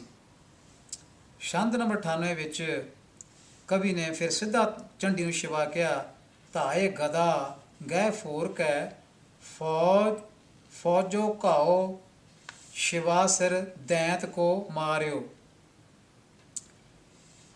ਘਾਓ ਸ਼ਿਵਾ ਸਿਰ ਦੈਂਤ ਕੋ ਮਾਰਿਓ। ਸ਼ਿਵਾ ਨੇ ਦੈਂਤ ਦੇ ਸਿਰ ਵਿੱਚ ਜ਼ਖਮ ਕਰ ਦਿੱਤਾ। ਕਿਹਨੇ ਜ਼ਖਮ ਕੀਤਾ? ਸ਼ਿਵਾ ਨੇ। ਇਹ ਸ਼ਿਵਾ ਕੌਣ ਹੈ? ਦੇਵੀ, ਚੰਡੀ, ਦੁਰਗਾ, ਜਗਮਾਤ ਸ਼ਿਵ ਜੀ ਨਹੀਂ, ਨਾ ਇਹ ਅਕਾਲ ਪੁਰਖ ਹੈ। ਸ਼ਾਂਤ ਨੰਬਰ 128। ਫਿਰ ਚੰਡੀ ਨੂੰ ਕਵੀ ਸ਼ਿਵਾ ਕਹਿ ਰਹੇ, ਕਿਉਂਕਿ ਨਾ ਚੰਡੀ ਚਰਿੱਤਰ ਆ, ਰਚਨਾ ਦਾ ਨਾਂ ਚੰਡੀ ਚਰਿੱਤਰ ਹੈ, ਸੋ ਚੰਡੀ ਦੇ ਵੱਖ-ਵੱਖ ਨਾਂ ਕਵੀ ਨੇ ਇਸ ਵਿੱਚ ਰੱਖੇ ਹਨ। ਸ਼ਰਵਣ ਕੋਲਾਹਲ ਸੁਣ ਸ਼ਿਵਾ ਕਰਿਓ ਜੁੱਧ ਕੋ ਸਾਜ। ਸ਼ਿਵਾ ਦੇਵੀ ਤਿਆਰ ਹੋ ਗਈ ਜਦੋਂ ਦੈਂਤਾਂ ਦਾ ਰੌਲਾ ਇਹਨੇ ਸੁਣਿਆ ਸੁਮੇਰ ਪਰਬਤ ਦੇ ਆਲੇ ਦੁਆਲੇ, ਤਾਂ ਸ਼ਿਵਾ ਜਿਹੜੀ ਯੁੱਧ ਵਾਸਤੇ ਤਿਆਰ ਹੋ ਗਈ। ਕੌਣ ਤਿਆਰ ਹੋਈ? ਔਰਤ ਤਿਆਰ ਹੋਈ, ਸ਼ਿਵਾ। ਇਹਦਾ ਮਤਲਬ ਨਾ ਸ਼ਿਵ ਜੀ ਆ, ਨਾ ਇਹਦਾ ਮਤਲਬ ਅਕਾਲ ਪੁਰਖ ਹੈ। ਸ਼ਾਂਤ ਨੰਬਰ 134। ਚੰਡੀ ਨੂੰ ਹੁਣ ਭਵਾਨੀ ਕਹਿੰਦਾ ਹੈ ਕਵੀ। ਭਾਲ ਭਿਆਨਕ ਦੇਖ ਭਵਾਨੀ ਕੋ, ਦਾਨਵ ਇਉਂ ਰਨ ਛਾੜ ਪਰਾਨੇ। ਭਾਲ ਮੈਨੇ ਮੱਥਾ, ਤੋ ਭਵਾਨੀ ਆ ਮੱਥਾ ਜਿਹੜਾ ਭਿਆਨਕ ਦੇਖ ਕੇ ਦੈਂਤ ਦੌੜ ਗਏ। ਸੋ ਇਹ ਚੰਡੀ ਦੇ ਵੱਖ-ਵੱਖ ਨਾਂ ਰੱਖਦਾ, ਕਦੀ ਸ਼ਿਵਾ ਕਹਿੰਦਾ ਹੈ, ਕਦੀ ਇਸ ਨੂੰ ਭਵਾਨੀ ਕਹਿੰਦਾ ਹੈ, ਕਦੀ ਜਗਮਾਤ ਕਹਿੰਦਾ ਹੈ। ਸ਼ਾਂਤ ਨੰਬਰ 166। ਧਿਆਨ ਰਹਿਓ ਜਟੀ, ਧਿਆਨ ਰਹਿਓ ਨਾ ਜਟੀ ਸੋ, ਫਟੀ ਧਰ ਯੋ ਬਲ ਕੇ ਰਣ ਮੈਂ ਮਾਰੀ ਕਿਲਕਾਰੀ। ਇੱਥੇ ਕਾਲੀ ਦੇਵੀ ਜਿਹੜੀ ਸ਼ਿਵਾ ਨੇ ਆਪਣੇ ਅੰਦਰੋਂ ਪ੍ਰਗਟ ਕੀਤੀ ਸੀ, ਮੱਥੇ ਨੂੰ ਤੋੜ ਕੇ ਪ੍ਰਗਟ ਕੀਤੀ ਸੀ, ਕਾਲੀ ਦੇਵੀ, ਉਹਨੇ ਕਿਲਕਾਰੀ ਮਾਲੀ ਸੀ, ਤੇ ਕਿਲਕਾਰੀ ਮਾਰਨ ਤੇ ਸ਼ਿਵ ਜੀ ਦਾ ਧਿਆਨ ਟੁੱਟ ਗਿਆ ਸੀ। ਇੱਥੇ ਧਿਆਨ ਟੁੱਟਿਆ ਜਿਹਦਾ ਉਹ ਸ਼ਿਵ ਜੀ ਦਾ, ਇਹਦਾ ਮਤਲਬ ਸ਼ਿਵ ਜੀ ਉੱਥੇ ਮੈਦਾਨ ਵਿੱਚ ਨਹੀਂ, ਸ਼ਿਵ ਜੀ ਆਪਣੀ ਸਮਾਧੀ ਵਿੱਚ ਲੀਨ ਹਨ ਸ਼ਿਵਪੁਰੀ ਵਿੱਚ। ਉੱਥੇ ਸ਼ਿਵਪੁਰੀ ਵਿੱਚ ਸ਼ਿਵ ਦਾ ਧਿਆਨ ਟੁੱਟਿਆ, ਇਹਦਾ ਮਤਲਬ ਜੋ ਲੜਨ ਵਿੱਚ ਭਾਗ ਲੈ ਰਹੀ ਉਹ ਸ਼ਿਵਾ ਹੈ, ਦੇਵੀ ਹੈ, ਤੇ ਸ਼ਿਵ ਜੀ ਆਪਣੇ ਅਸਥਾਨ ਤੇ ਬੈਠੇ ਹੈ। ਸ਼ਾਂਤ 213। ਸ਼ਿਵਾ ਹੋਰ ਹੈ ਤੇ ਸ਼ਿਵ ਜੀ ਹੋਰ ਹੈ, ਤਾਂ ਇੱਥੋਂ ਹੀ ਪਤਾ ਲੱਗਦਾ ਹੈ। ਚਾਲ ਪਰਿਓ ਅਵਨੀ ਸਿਗਰੀ, ਹਰਿਜੂ ਹਰੀ ਆਸਣ ਤੇ ਉੱਠ ਭਾਗਾ। ਜਦੋਂ ਜੰਗ ਤੇਜ਼ ਹੋ ਗਿਆ ਤੇ ਲੜਾਈ ਤੇਜ਼ ਹੋਈ, ਰੌਲਾ ਪਿਆ, ਤੇ ਫਿਰ ਕੀ ਹੋਇਆ? ਕਵੀ ਕਹਿੰਦਾ ਹੈ 293 ਸ਼ਾਂਤ ਵਿੱਚ, ਹਰਜੂ ਦੀ ਸਮਾਧੀ ਟੁੱਟ ਗਈ, ਸ਼ਿਵ ਜੀ ਦੀ ਸਮਾਧੀ ਟੁੱਟ ਕੇ ਉਹ ਦੌੜਿਆ। ਸ਼ਾਂਤ 225 ਵਿੱਚ ਕਵੀ ਚੰਡੀ ਵਾਸਤੇ ਜਗ ਮਾਈ ਸ਼ਬਦ ਵਰਤਦਾ ਹੈ। ਕਹਿੰਦਾ ਸੰਤ ਸਹਾਈ ਸਦਾ ਜਗ ਮਾਈ, ਸੋ ਸੁੰਭ ਨੇ ਸੁੰਭ ਵੱਡੇ ਅਰੀ ਜੀਤੇ। ਸੁੰਭ ਸੁੰਭ ਵੱਡੇ ਦੁਸ਼ਮਣ ਜਿੱਤ ਲਿਆ, ਇਸ ਕਰਕੇ ਹੇ ਮਾਈ, ਹੇ ਜਗ ਮਾਈ, ਹੇ ਸ਼ਿਵਾ, ਤੂੰ ਸੰਤਾਂ ਦੀ ਸਹਾਇਤਾ ਕਰਨ ਵਾਲੀ ਹੈ। ਤੈਂ ਜਨਮ ਜਿਹੜਾ ਸੰਤਾਂ ਨੂੰ ਉਬਾਰਨ ਵਾਸਤੇ ਲਿਆ ਆ, ਦੁਸ਼ਟਾਂ ਨੂੰ ਸੰਘਾਰਨ ਵਾਸਤੇ ਲਿਆ ਆ। ਸੋ ਇੱਥੇ ਸਪਸ਼ਟ ਤੌਰ ਤੇ ਕਵੀ ਕਹਿ ਰਿਹਾ ਹੈ ਕਿ ਹੇ ਮਾਈ, ਹੇ ਜਗ ਮਾਈ, ਤੂੰ ਸੰਤਾਂ ਦੀ ਸਹਾਇਤਾ ਕਰਦੀ ਹੈ। ਤੇ ਇੱਥੇ ਸ਼ਿਵਾ ਦਾ ਨਾਂ ਇਸਨੇ ਮਾਈ ਰੱਖਿਆ ਹੈ ਚੰਡੀ ਦਾ। ਸ਼ਾਂਤ 226। ਤਿਲਕ ਸ਼ਿਵਾ ਦੇ ਲੱਗਦਾ ਹੈ, ਸ਼ਿਵ ਜੀ ਦੇ ਨਹੀਂ, ਕਿਉਂਕਿ ਜਿੱਤੀ ਸ਼ਿਵਾ ਹੈ, ਸ਼ਿਵ ਜੀ ਨਹੀਂ ਜਿੱਤਿਆ, ਨਾ ਸ਼ਿਵ ਜੀ ਨੇ ਜੰਗ ਵਿੱਚ ਭਾਗ ਲਿਆ। ਤਛਣ ਲੱਛਣ ਦੈ ਕੈ ਪ੍ਰਦਰਸ਼ਨ, ਟੀਕਾ ਸੋ ਚੰਡ ਕੇ ਭਾਲ ਮੈਂ ਦੀਨੋ। ਚੰਡ ਦੇ ਮੱਥੇ ਤੇ, ਚੰਡੀ ਦੇ ਮੱਥੇ ਤੇ ਟਿੱਕਾ ਲਾਇਆ। ਸੋ ਇਹ ਟਿੱਕਾ ਜਿਹੜਾ ਇਹ ਦੇਵੀ ਨੂੰ, ਸ਼ਿਵਾ ਨੂੰ ਲੱਗਾ, ਨਾ ਕਿ ਸ਼ਿਵ ਜੀ ਨੂੰ ਲੱਗਾ। ਸ਼ਿਵਾ ਔਰਤ ਹੈ, ਸ਼ਿਵਾ ਬੰਦਾ ਨਹੀਂ ਹੈ, ਨਾ ਅਕਾਲ ਪੁਰਖ ਹੈ, ਕਿਉਂਕਿ ਔਰਤ ਹੈ। ਸ਼ਾਂਤ 227। ਚੰਡੀ ਕਾਲਕਾ ਵੀ ਹੈ ਤੇ ਜਗਮਾਤ ਵੀ ਹੈ। ਕਵੀ ਕਹਿੰਦਾ ਹੈ, ਮਿਲ ਕੇ ਸੋ ਦੇਵਨ ਵਡਾਈ ਕਰੀ ਕਾਲਕਾ ਕੀ, ਇਹੋ ਜਗਮਾਤ ਤੈਂ ਤੋ ਕਟਿਓ ਵੱਡੋ ਪਾਪ ਹੈ। ਕਵੀ ਚੰਡੀ ਨੂੰ ਕਾਲਕਾ ਵੀ ਲਿਖਦਾ ਹੈ ਤੇ ਚੰਡੀ ਨੂੰ ਜਗਮਾਤ ਵੀ ਲਿਖਦਾ ਹੈ ਇੱਥੇ। ਸ਼ਾਂਤ 227। ਕਵੀ ਕਹਿੰਦਾ, ਐਸੇ ਜਸ਼ ਪੂਰ ਰਹਿਓ ਚੰਡ ਕਾ को, तीन लोग जैसे धार सागर में गंगा जी को आप है। सो इत्थे चंडी की वਡਿਆਈ करदा, कहता चंडी का नाम हुण चंडका भी उसने रखा है कि तिन्ना लोगों में चंडका की वਡਿਆਈ जिहड़ी है हो रही है। शांतनु 228। हुण इत्थे आरती कर रही हैं जो देवते दी पत्नियां हैं, वो की कहंदियां हैं, हे जग माई सदा सुखदाई, तैं सुंभ को घाए ਵੱਡੋ ਜਸ਼ ਪਾਇਓ। ਸੁੰਭ ਨੂੰ ਮਾਰ ਕੇ ਬਹੁਤ ਜਸ਼ ਪ੍ਰਾਪਤ ਕੀਤਾ ਹੈ। ਤੇ ਇਹ ਕਿਹਨੂੰ ਕਹਿੰਦੀਆਂ ਹਨ? ਅਕਾਲ ਪੁਰਖ ਨੂੰ ਨਹੀਂ ਕਹਿੰਦੀਆਂ, ਇਹ ਨਾ ਇਹ ਸ਼ਿਵ ਜੀ ਨੂੰ ਕਹਿੰਦੀਆਂ ਹਨ। ਇਹ ਕਹਿੰਦੀਆਂ ਹਨ ਜਗ ਮਾਈ ਨੂੰ, ਔਰਤ ਨੂੰ ਕਹਿੰਦੇ ਹਨ। ਉਹ ਔਰਤ ਹੈ ਸ਼ਿਵਾ, ਉਹ ਔਰਤ ਹੈ ਚੰਡੀ, ਉਹ ਔਰਤ ਹੈ ਜਗ ਮਾਤਾ, ਉਹ ਔਰਤ ਹੈ ਜਗ ਮਾਈ। ਉਹ ਔਰਤ ਹੈ ਭਵਾਨੀ। ਇੱਕੋ ਔਰਤ ਦੇ ਵੱਖ-ਵੱਖ ਨਾਂ ਕਵੀ ਨੇ ਇਸ ਰਚਨਾ ਵਿੱਚ ਲਿਖੇ ਹਨ। ਇਸ ਕਰਕੇ ਸ਼ਿਵਾ ਦਾ ਮਤਲਬ ਨਾ ਤਾਂ ਇੱਥੇ ਸ਼ਿਵ ਜੀ ਆ, ਨਾ ਇੱਥੇ ਅਕਾਲ ਪੁਰਖ ਹੈ, ਇਹ ਮਾਈ ਆ। ਤੋ ਦੇਵਤੇ ਦੀਆਂ ਪਤਨੀਆਂ ਸਾਫ਼ ਕਹਿ ਰਹੀਆਂ, ਹੇ ਜਗ ਮਾਈ ਸਦਾ ਸੁਖਦਾਈ, ਤੈਂ ਸੁਮ ਕੋ ਕਾਏ ਬੜੋ ਜਸ਼ ਪਾਇਓ। ਸ਼ਾਂਤ ਨੂੰ 230। ਹੁਣ ਜੈ ਜੈਕਾਰ ਕਿਹਦੀ ਹੋ ਰਹੀ ਹੈ? ਸੁੰਭ ਬਲ ਧਾਰ ਸੰਘਾਰ ਕਰ ਵਾਰ, ਕਰ ਸਕਲ ਖਲ ਅਸੁਰ ਦਲ, ਜੈ ਜੈ ਚੰਡਕਾ। ਜੈ ਜੈ ਕਿਹਦੀ ਹੋ ਰਹੀ ਆ? ਅਕਾਲ ਪੁਰਖ ਦੀ ਜੈ ਜੈ ਨਹੀਂ ਹੋ ਰਹੀ, ਸ਼ਿਵ ਜੀ ਦੀ ਜੈ ਜੈ ਨਹੀਂ ਹੋ ਰਹੀ। ਜੈ ਜੈ ਕਿਹਦੀ ਹੋ ਰਹੀ ਹੈ? ਚੰਡਕਾ ਦੀ ਹੋ ਰਹੀ ਹੈ। ਕਿਉਂਕਿ ਹੈ ਹੀ ਨਾ ਚੰਡੀ ਚਰਿੱਤਰ, ਤਾਂ ਇਹ ਹੈ ਹੀ ਚੰਡੀ ਦੀ ਕਹਾਣੀ, ਤੇ ਜੈ ਇੱਥੇ ਅਕਾਲ ਪੁਰਖ ਦੀ ਕਿੱਥੋਂ ਆ ਗਈ? ਨਾ ਇੱਥੇ ਜੈ ਸ਼ਿਵ ਜੀ ਦੀ ਹੈ, ਕਿਉਂਕਿ ਲੜਿਆ ਹੀ ਨਹੀਂ ਸ਼ਿਵ ਜੀ। ਛੰਦ ਨੰਬਰ 231। ਹੁਣ ਕਿਉਂਕਿ ਜੈ ਜੈਕਾਰ ਚੰਡਕਾ ਦੀ ਹੋ ਰਹੀ ਹੈ, ਜੈ ਜੈਕਾਰ ਹੋਣ ਦੇ ਨਾਲ ਜਿਹੜਾ ਟਿੱਕਾ ਹੈ ਉਹ ਚੰਡਕਾ ਦੇ ਮੱਥੇ ਤੇ ਲੱਗ ਰਿਹਾ, ਸ਼ਿਵਾ ਦੇ ਮੱਥੇ ਤੇ ਲੱਗ ਰਿਹਾ ਹੈ। ਜੈ ਜੈਕਾਰ ਤਿੰਨਾਂ ਲੋਕਾਂ ਸ਼ਿਵਾ ਦੀ ਹੋ ਰਹੀ ਹੈ, ਚੰਡੀ ਦੀ ਹੋ ਰਹੀ ਹੈ, ਤੇ ਕਵੀ ਜਿਹੜਾ ਹੈ ਇਹ ਵੀ ਪ੍ਰਭਾਵਿਤ ਹੋ ਕੇ ਉਸ ਚੰਡੀ ਕੋਲੋਂ, ਉਸੇ ਸ਼ਿਵਾ ਕੋਲੋਂ ਆਪ ਵੀ ਵਰ ਮੰਗਦਾ। ਕਹਿੰਦਾ ਹੈ, ਦੇ ਸ਼ਿਵਾ ਵਰ ਮੋਹਿ ਹੈ, ਸ਼ੁਭ ਕਰਮ ਤੇ ਕਬੂ ਨਾ ਟਰੂ। ਸੋ ਇਹ ਕਵੀ ਵੀ ਇਸੇ ਸ਼ਿਵਾ ਕੋਲੋਂ ਵਰ ਮੰਗਦਾ ਹੈ ਜਿਸ ਨੇ ਦੈਂਤਾਂ ਦਾ ਨਾਸ਼ ਕੀਤਾ, ਜਿਸ ਨੇ ਦੇਵਤਿਆਂ ਨੂੰ ਉਹਨਾਂ ਦਾ ਰਾਜ ਵਾਪਸ ਦਵਾਇਆ। ਉਹ ਸ਼ਿਵਾ ਜਿਹੜੀ ਸੀ ਉਹਦੇ ਕੋਲੋਂ ਹੀ ਕਵੀ ਨੇ ਵਰ ਮੰਗਿਆ। ਕਵੀ ਨੇ ਵਰ ਨਾ ਤਾਂ ਅਕਾਲ ਪੁਰਖ ਕੋਲ ਮੰਗਿਆ, ਕਿਉਂਕਿ ਇਹ ਰਚਨਾ ਹੀ ਚੰਡੀ ਦੀ ਵਾਰ, ਚੰਡੀ ਚਰਿੱਤਰ ਆ। ਇਸ ਕਰਕੇ ਇੱਥੇ ਜੋ ਨਾਇਕ ਹੈ ਉਹ ਚੰਡੀ ਹੈ, ਤੇ ਦੂਜੇ ਪਾਸੇ ਲੜਨ ਵਾਲੇ ਦੈਂਤ ਹਨ। ਸੋ ਚੰਡੀ ਜਿਹੜਾ ਮੁੱਖ ਨਾਇਕ ਇਹਦਾ ਹੈ, ਕਿਉਂਕਿ ਜਿੱਤ ਚੰਡੀ ਦੀ ਹੁੰਦੀ ਹੈ, ਜਿੱਤ ਸ਼ਿਵਾ ਦੀ ਹੁੰਦੀ ਹੈ, ਤਿਲਕ ਸ਼ਿਵਾ ਨੂੰ ਲੱਗਦਾ ਹੈ। ਤਾਂ ਕਵੀ ਨੇ ਵਰ ਤਾਂ ਸ਼ਿਵਾ ਤੋਂ ਮੰਗਣਾ ਜਿਹਦੀ ਜਿੱਤ ਹੋਈ ਹੈ। ਜਿੱਤ ਨਾ ਇੱਥੇ ਅਕਾਲ ਪੁਰਖ ਦੀ ਹੋਈ ਹੈ, ਨਾ ਜਿੱਤ ਤੇ ਸ਼ਿਵ ਜੀ ਦੀ ਹੋਈ ਹੈ। ਸ਼ਿਵਾ ਇੱਕ ਔਰਤ ਹੈ, ਅਕਾਲ ਪੁਰਖ ਔਰਤ ਨਹੀਂ, ਇਹ ਔਰਤ ਹੈ, ਇਹ ਜਗ ਮਾਈ ਹੈ।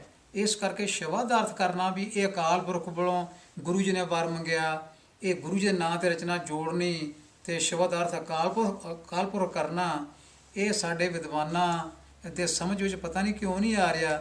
ਸ਼੍ਰੀ ਗੁਰੂ ਗ੍ਰੰਥ ਸਾਹਿਬ ਜੀ ਦੀ ਰਚਨਾ ਜਿਹੜੀ ਹੈ ਉਸ ਤੋਂ ਬਾਹਰ ਕਿਉਂ ਜਾ ਰਹੇ ਹਨ, ਉਸ ਤੋਂ ਬਾਹਰ ਜਾ ਕੇ ਅਰਥ ਕਿਉਂ ਕਰ ਰਹੇ ਹਨ? ਇਹਦਾ ਅਰਥ ਜਿਹੜਾ ਹੈ ਚੰਡੀ ਚਰਿੱਤਰ ਵਿੱਚੋਂ ਹੀ ਹੋਣਾ ਹੈ। ਇਸ ਕਰਕੇ ਸ਼ਿਵਾ ਇੱਥੇ ਔਰਤ ਦਾ ਨਾਂ ਹੈ, ਸ਼ਿਵਾ ਦੇਵੀ ਦਾ ਨਾਂ ਹੈ। ਸ਼ਿਵਾ ਜਿਹੜਾ ਪਾਰਵਤੀ ਹੈ, ਗਿਰਜਾ ਹੈ, ਭਵਾਨੀ ਹੈ, ਬਹੁਤ ਸਾਰੇ ਨਾਂ ਕਵੀ ਨੇ ਇੱਥੇ ਰੱਖੇ ਹਨ। ਤੇ ਕਵੀ ਜੋ ਇਹਦਾ ਰਚਣ ਵਾਲਾ ਹੈ ਇਸ ਚੰਡੀ ਚਰਿੱਤਰ ਦਾ, ਉਹ ਇਸੇ ਸ਼ਿਵਾ ਕੋਲੋਂ ਵਰ ਮੰਗਦਾ, ਨਾ ਕਿ ਅਕਾਲ ਪੁਰਖ ਕੋਲੋਂ, ਤੇ ਨਾ ਕਿ ਉਹ ਸ਼ਿਵ ਜੀ ਕੋਲੋਂ। ਛੰਦ ਨੂੰ 232। ਕੌਤਕ ਹੇਤ ਕਰੀ ਕਵੀ ਨੇ, ਸਤਿ ਸਹਿ ਕੀ ਕਥਾ ਪੂਰੀ ਪਈ ਹੈ। ਹੁਣ ਸਾਫ਼ ਕਵੀ ਕਹਿ ਰਿਹਾ ਕਿ ਮੈਂ ਇਹ ਕਥਾ ਲਿਖੀ ਆ ਅਕਾਲ ਪੁਰਖ ਦੀ ਨਹੀਂ ਲਿਖੀ, ਮੈਂ ਇਹ ਕਥਾ ਜਿਹੜੀ ਸ਼ਿਵ ਜੀ ਦੀ ਨਹੀਂ ਲਿਖੀ, ਮੈਂ ਜੋ ਚਰਿੱਤਰ ਲਿਖਿਆ ਇਹ ਦੇਵੀ ਦਾ ਲਿਖਿਆ ਹੈ, ਇਹ ਸਤ ਸਹਿ ਦਾ ਲਿਖਿਆ ਹੈ। ਸਤ ਸਹਿਤ ਦਾ ਭਾਵ ਹੈ ਦੁਰਗਾ ਸਪਤਸ਼ਤੀ 700 ਸ਼ਲੋਕਾਂ ਵਾਲੀ ਜੋ ਕਥਾ ਹੈ ਮਾਰਕੰਡੇ ਪੁਰਾਣ ਵਿੱਚ, ਕਹਿੰਦਾ ਮੈਂ ਕਵੀ ਉਹ ਲਿਖੀ ਹੈ, ਇੱਥੇ ਕੋਈ ਅਕਾਲ ਪੁਰਖ ਦੀ ਗੱਲ ਨਹੀਂ ਹੈ। ਤੇ ਕਵੀ ਕਹਿੰਦਾ ਸ਼ਿਵਾ ਤੋਂ ਜੋ ਵੀ ਮੰਗੋ ਵਰ ਪੂਰਾ ਕਰਦੀ ਹੈ। ਜਾਹੇ ਨਿਮਿਤ ਪੜ੍ਹੇ ਸੁਨ ਹੈ ਨਰ, ਸੋ ਨਿਸ਼ਚੈ ਕਰ ਤਾਹੇ ਦੇਈ ਹੈ। ਤਾਹੇ ਦੇਈ ਮਨ ਤਾਹੇ ਦਿੰਦੀ ਹੈ, ਇਹ ਕੋਈ ਅਕਾਲ ਪੁਰਖ ਥੋੜ੍ਹਾ ਆ, ਇਹ ਦਿੰਦੀ ਹੈ, ਸ਼ਿਵਾ ਵਰ ਦਿੰਦੀ ਹੈ, ਇਹ ਔਰਤ ਹੈ, ਇਹ ਅਕਾਲ ਪੁਰਖ ਨਹੀਂ, ਔਰਤ ਅਕਾਲ ਪੁਰਖ ਨਹੀਂ।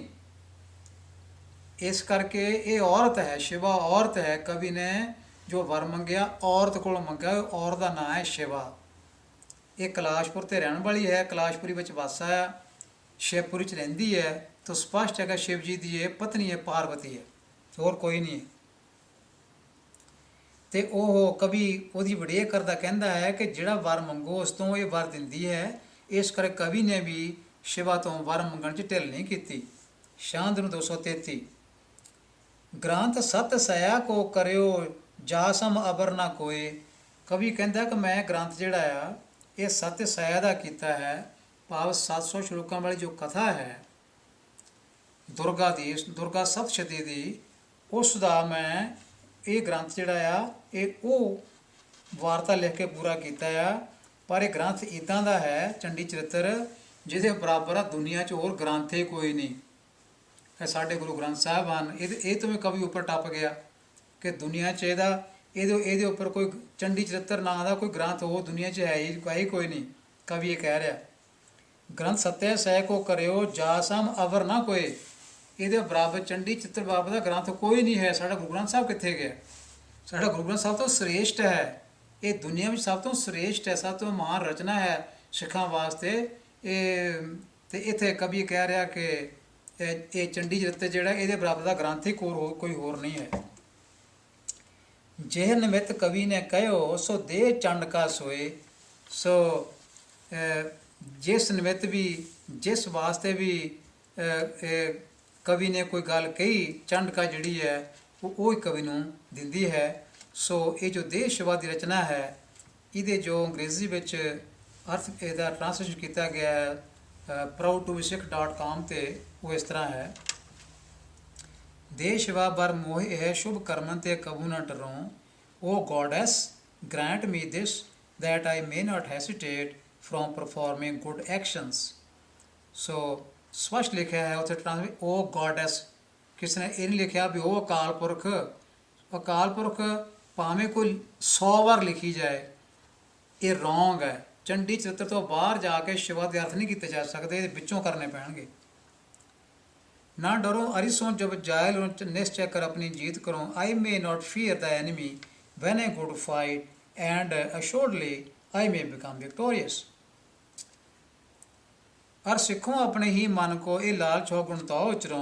I may give instruction to my mind and have the temptation that I may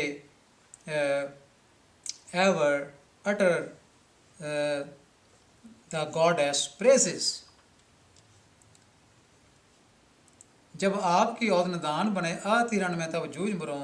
When the end of my life comes, then I may die fighting in the battlefield। ਮੈਂ ਲੜਦਾ ਹੀ ਬੈਟਲਫੀਲਡ ਵਿੱਚ ਮਰ ਜਾਵਾਂ। ਜਿਸ ਤਰ੍ਹਾਂ ਵੱਡੇ ਵੱਡੇ ਦੈਂਤ ਜਿਹੜੇ ਸੀ ਉਹ ਮੈਦਾਨ 'ਚੋਂ ਦੌੜੇ ਨਹੀਂ, ਮਰ ਗਏ ਲੜਦੇ। ਭਾਵੇਂ ਬਾਕੀ ਜਿਹੜੇ ਬਾਕੀ ਜਿਹੜੇ ਸਨ ਉਹ ਕੁਝ ਦੌੜ ਵੀ ਜਾਂਦੇ ਰਹੇ। ਤੇ ਇਹ ਕਵੀ ਦੀ ਜਿਹੜੀ ਉਹ ਇੱਛਾ ਹੈ ਕਿ ਮੈਂ ਜੇ ਲੜਾਂ ਤਾਂ ਲੜਾਈ ਦੇ ਮੈਦਾਨ ਵਿੱਚ ਜਾ ਕੇ ਮਰ ਜਾਵਾਂ। ਇਹ ਵਰ ਜਿਹੜਾ ਹੈ ਉਹ ਕਵੀ ਨੇ ਸ਼ਿਵਾ ਤੋਂ ਮੰਗਿਆ ਹੈ। ਸ਼ਿਵਾ ਇੱਕ ਔਰਤ ਹੈ। ਸ਼ਿਵਾ ਸ਼ਿਵ ਜੀ ਦੇ ਘਰ ਵਾਲੀ ਪਾਰਵਤੀ ਹੈ, ਜਿਸ ਦੇ ਵੱਖ-ਵੱਖ ਨਾਂ ਚੰਡੀ ਚਰਿੱਤਰ ਵਿੱਚ ਕਵੀ ਨੇ ਦਿੱਤੇ ਹਨ। ਦੁਰਗਾ, ਗਿਰਜਾ, ਭਵਾਨੀ, ਕਾਲਕਾ, ਕਾਲੀ, ਇਹ ਵੱਖ-ਵੱਖ ਨਾਂ ਜਿਹੜੇ ਆ ਇਸੇ ਸ਼ਿਵਾ ਦੇ ਦਿੱਤੇ ਹਨ। ਤੇ ਸੋ ਸਪਸ਼ਟ ਹੈ ਕਿ ਇਹ ਜੋ ਸਪਈਆ ਹੈ ਕਿਸੇ ਤਰ੍ਹਾਂ ਵੀ ਇਹ ਸਿੱਖ ਪੰਥ ਵਾਸਤੇ ਨੈਸ਼ਨਲ ਮੈਂਥਮ ਦੀ ਥਾਂ ਨਹੀਂ ਲੈ ਸਕਦਾ। ਗੁਰੂ ਗ੍ਰੰਥ ਸਾਹਿਬ ਵਿੱਚ ਬਹੁਤ ਸਾਰੇ ਸ਼ਬਦ ਹਨ, ਉਹਨਾਂ ਨੂੰ ਅਪਣਾਉਣਾ ਚਾਹੀਦਾ ਹੈ। ਵਾਹਿਗੁਰੂ ਜੀ ਕਾ ਖਾਲਸਾ, ਵਾਹਿਗੁਰੂ।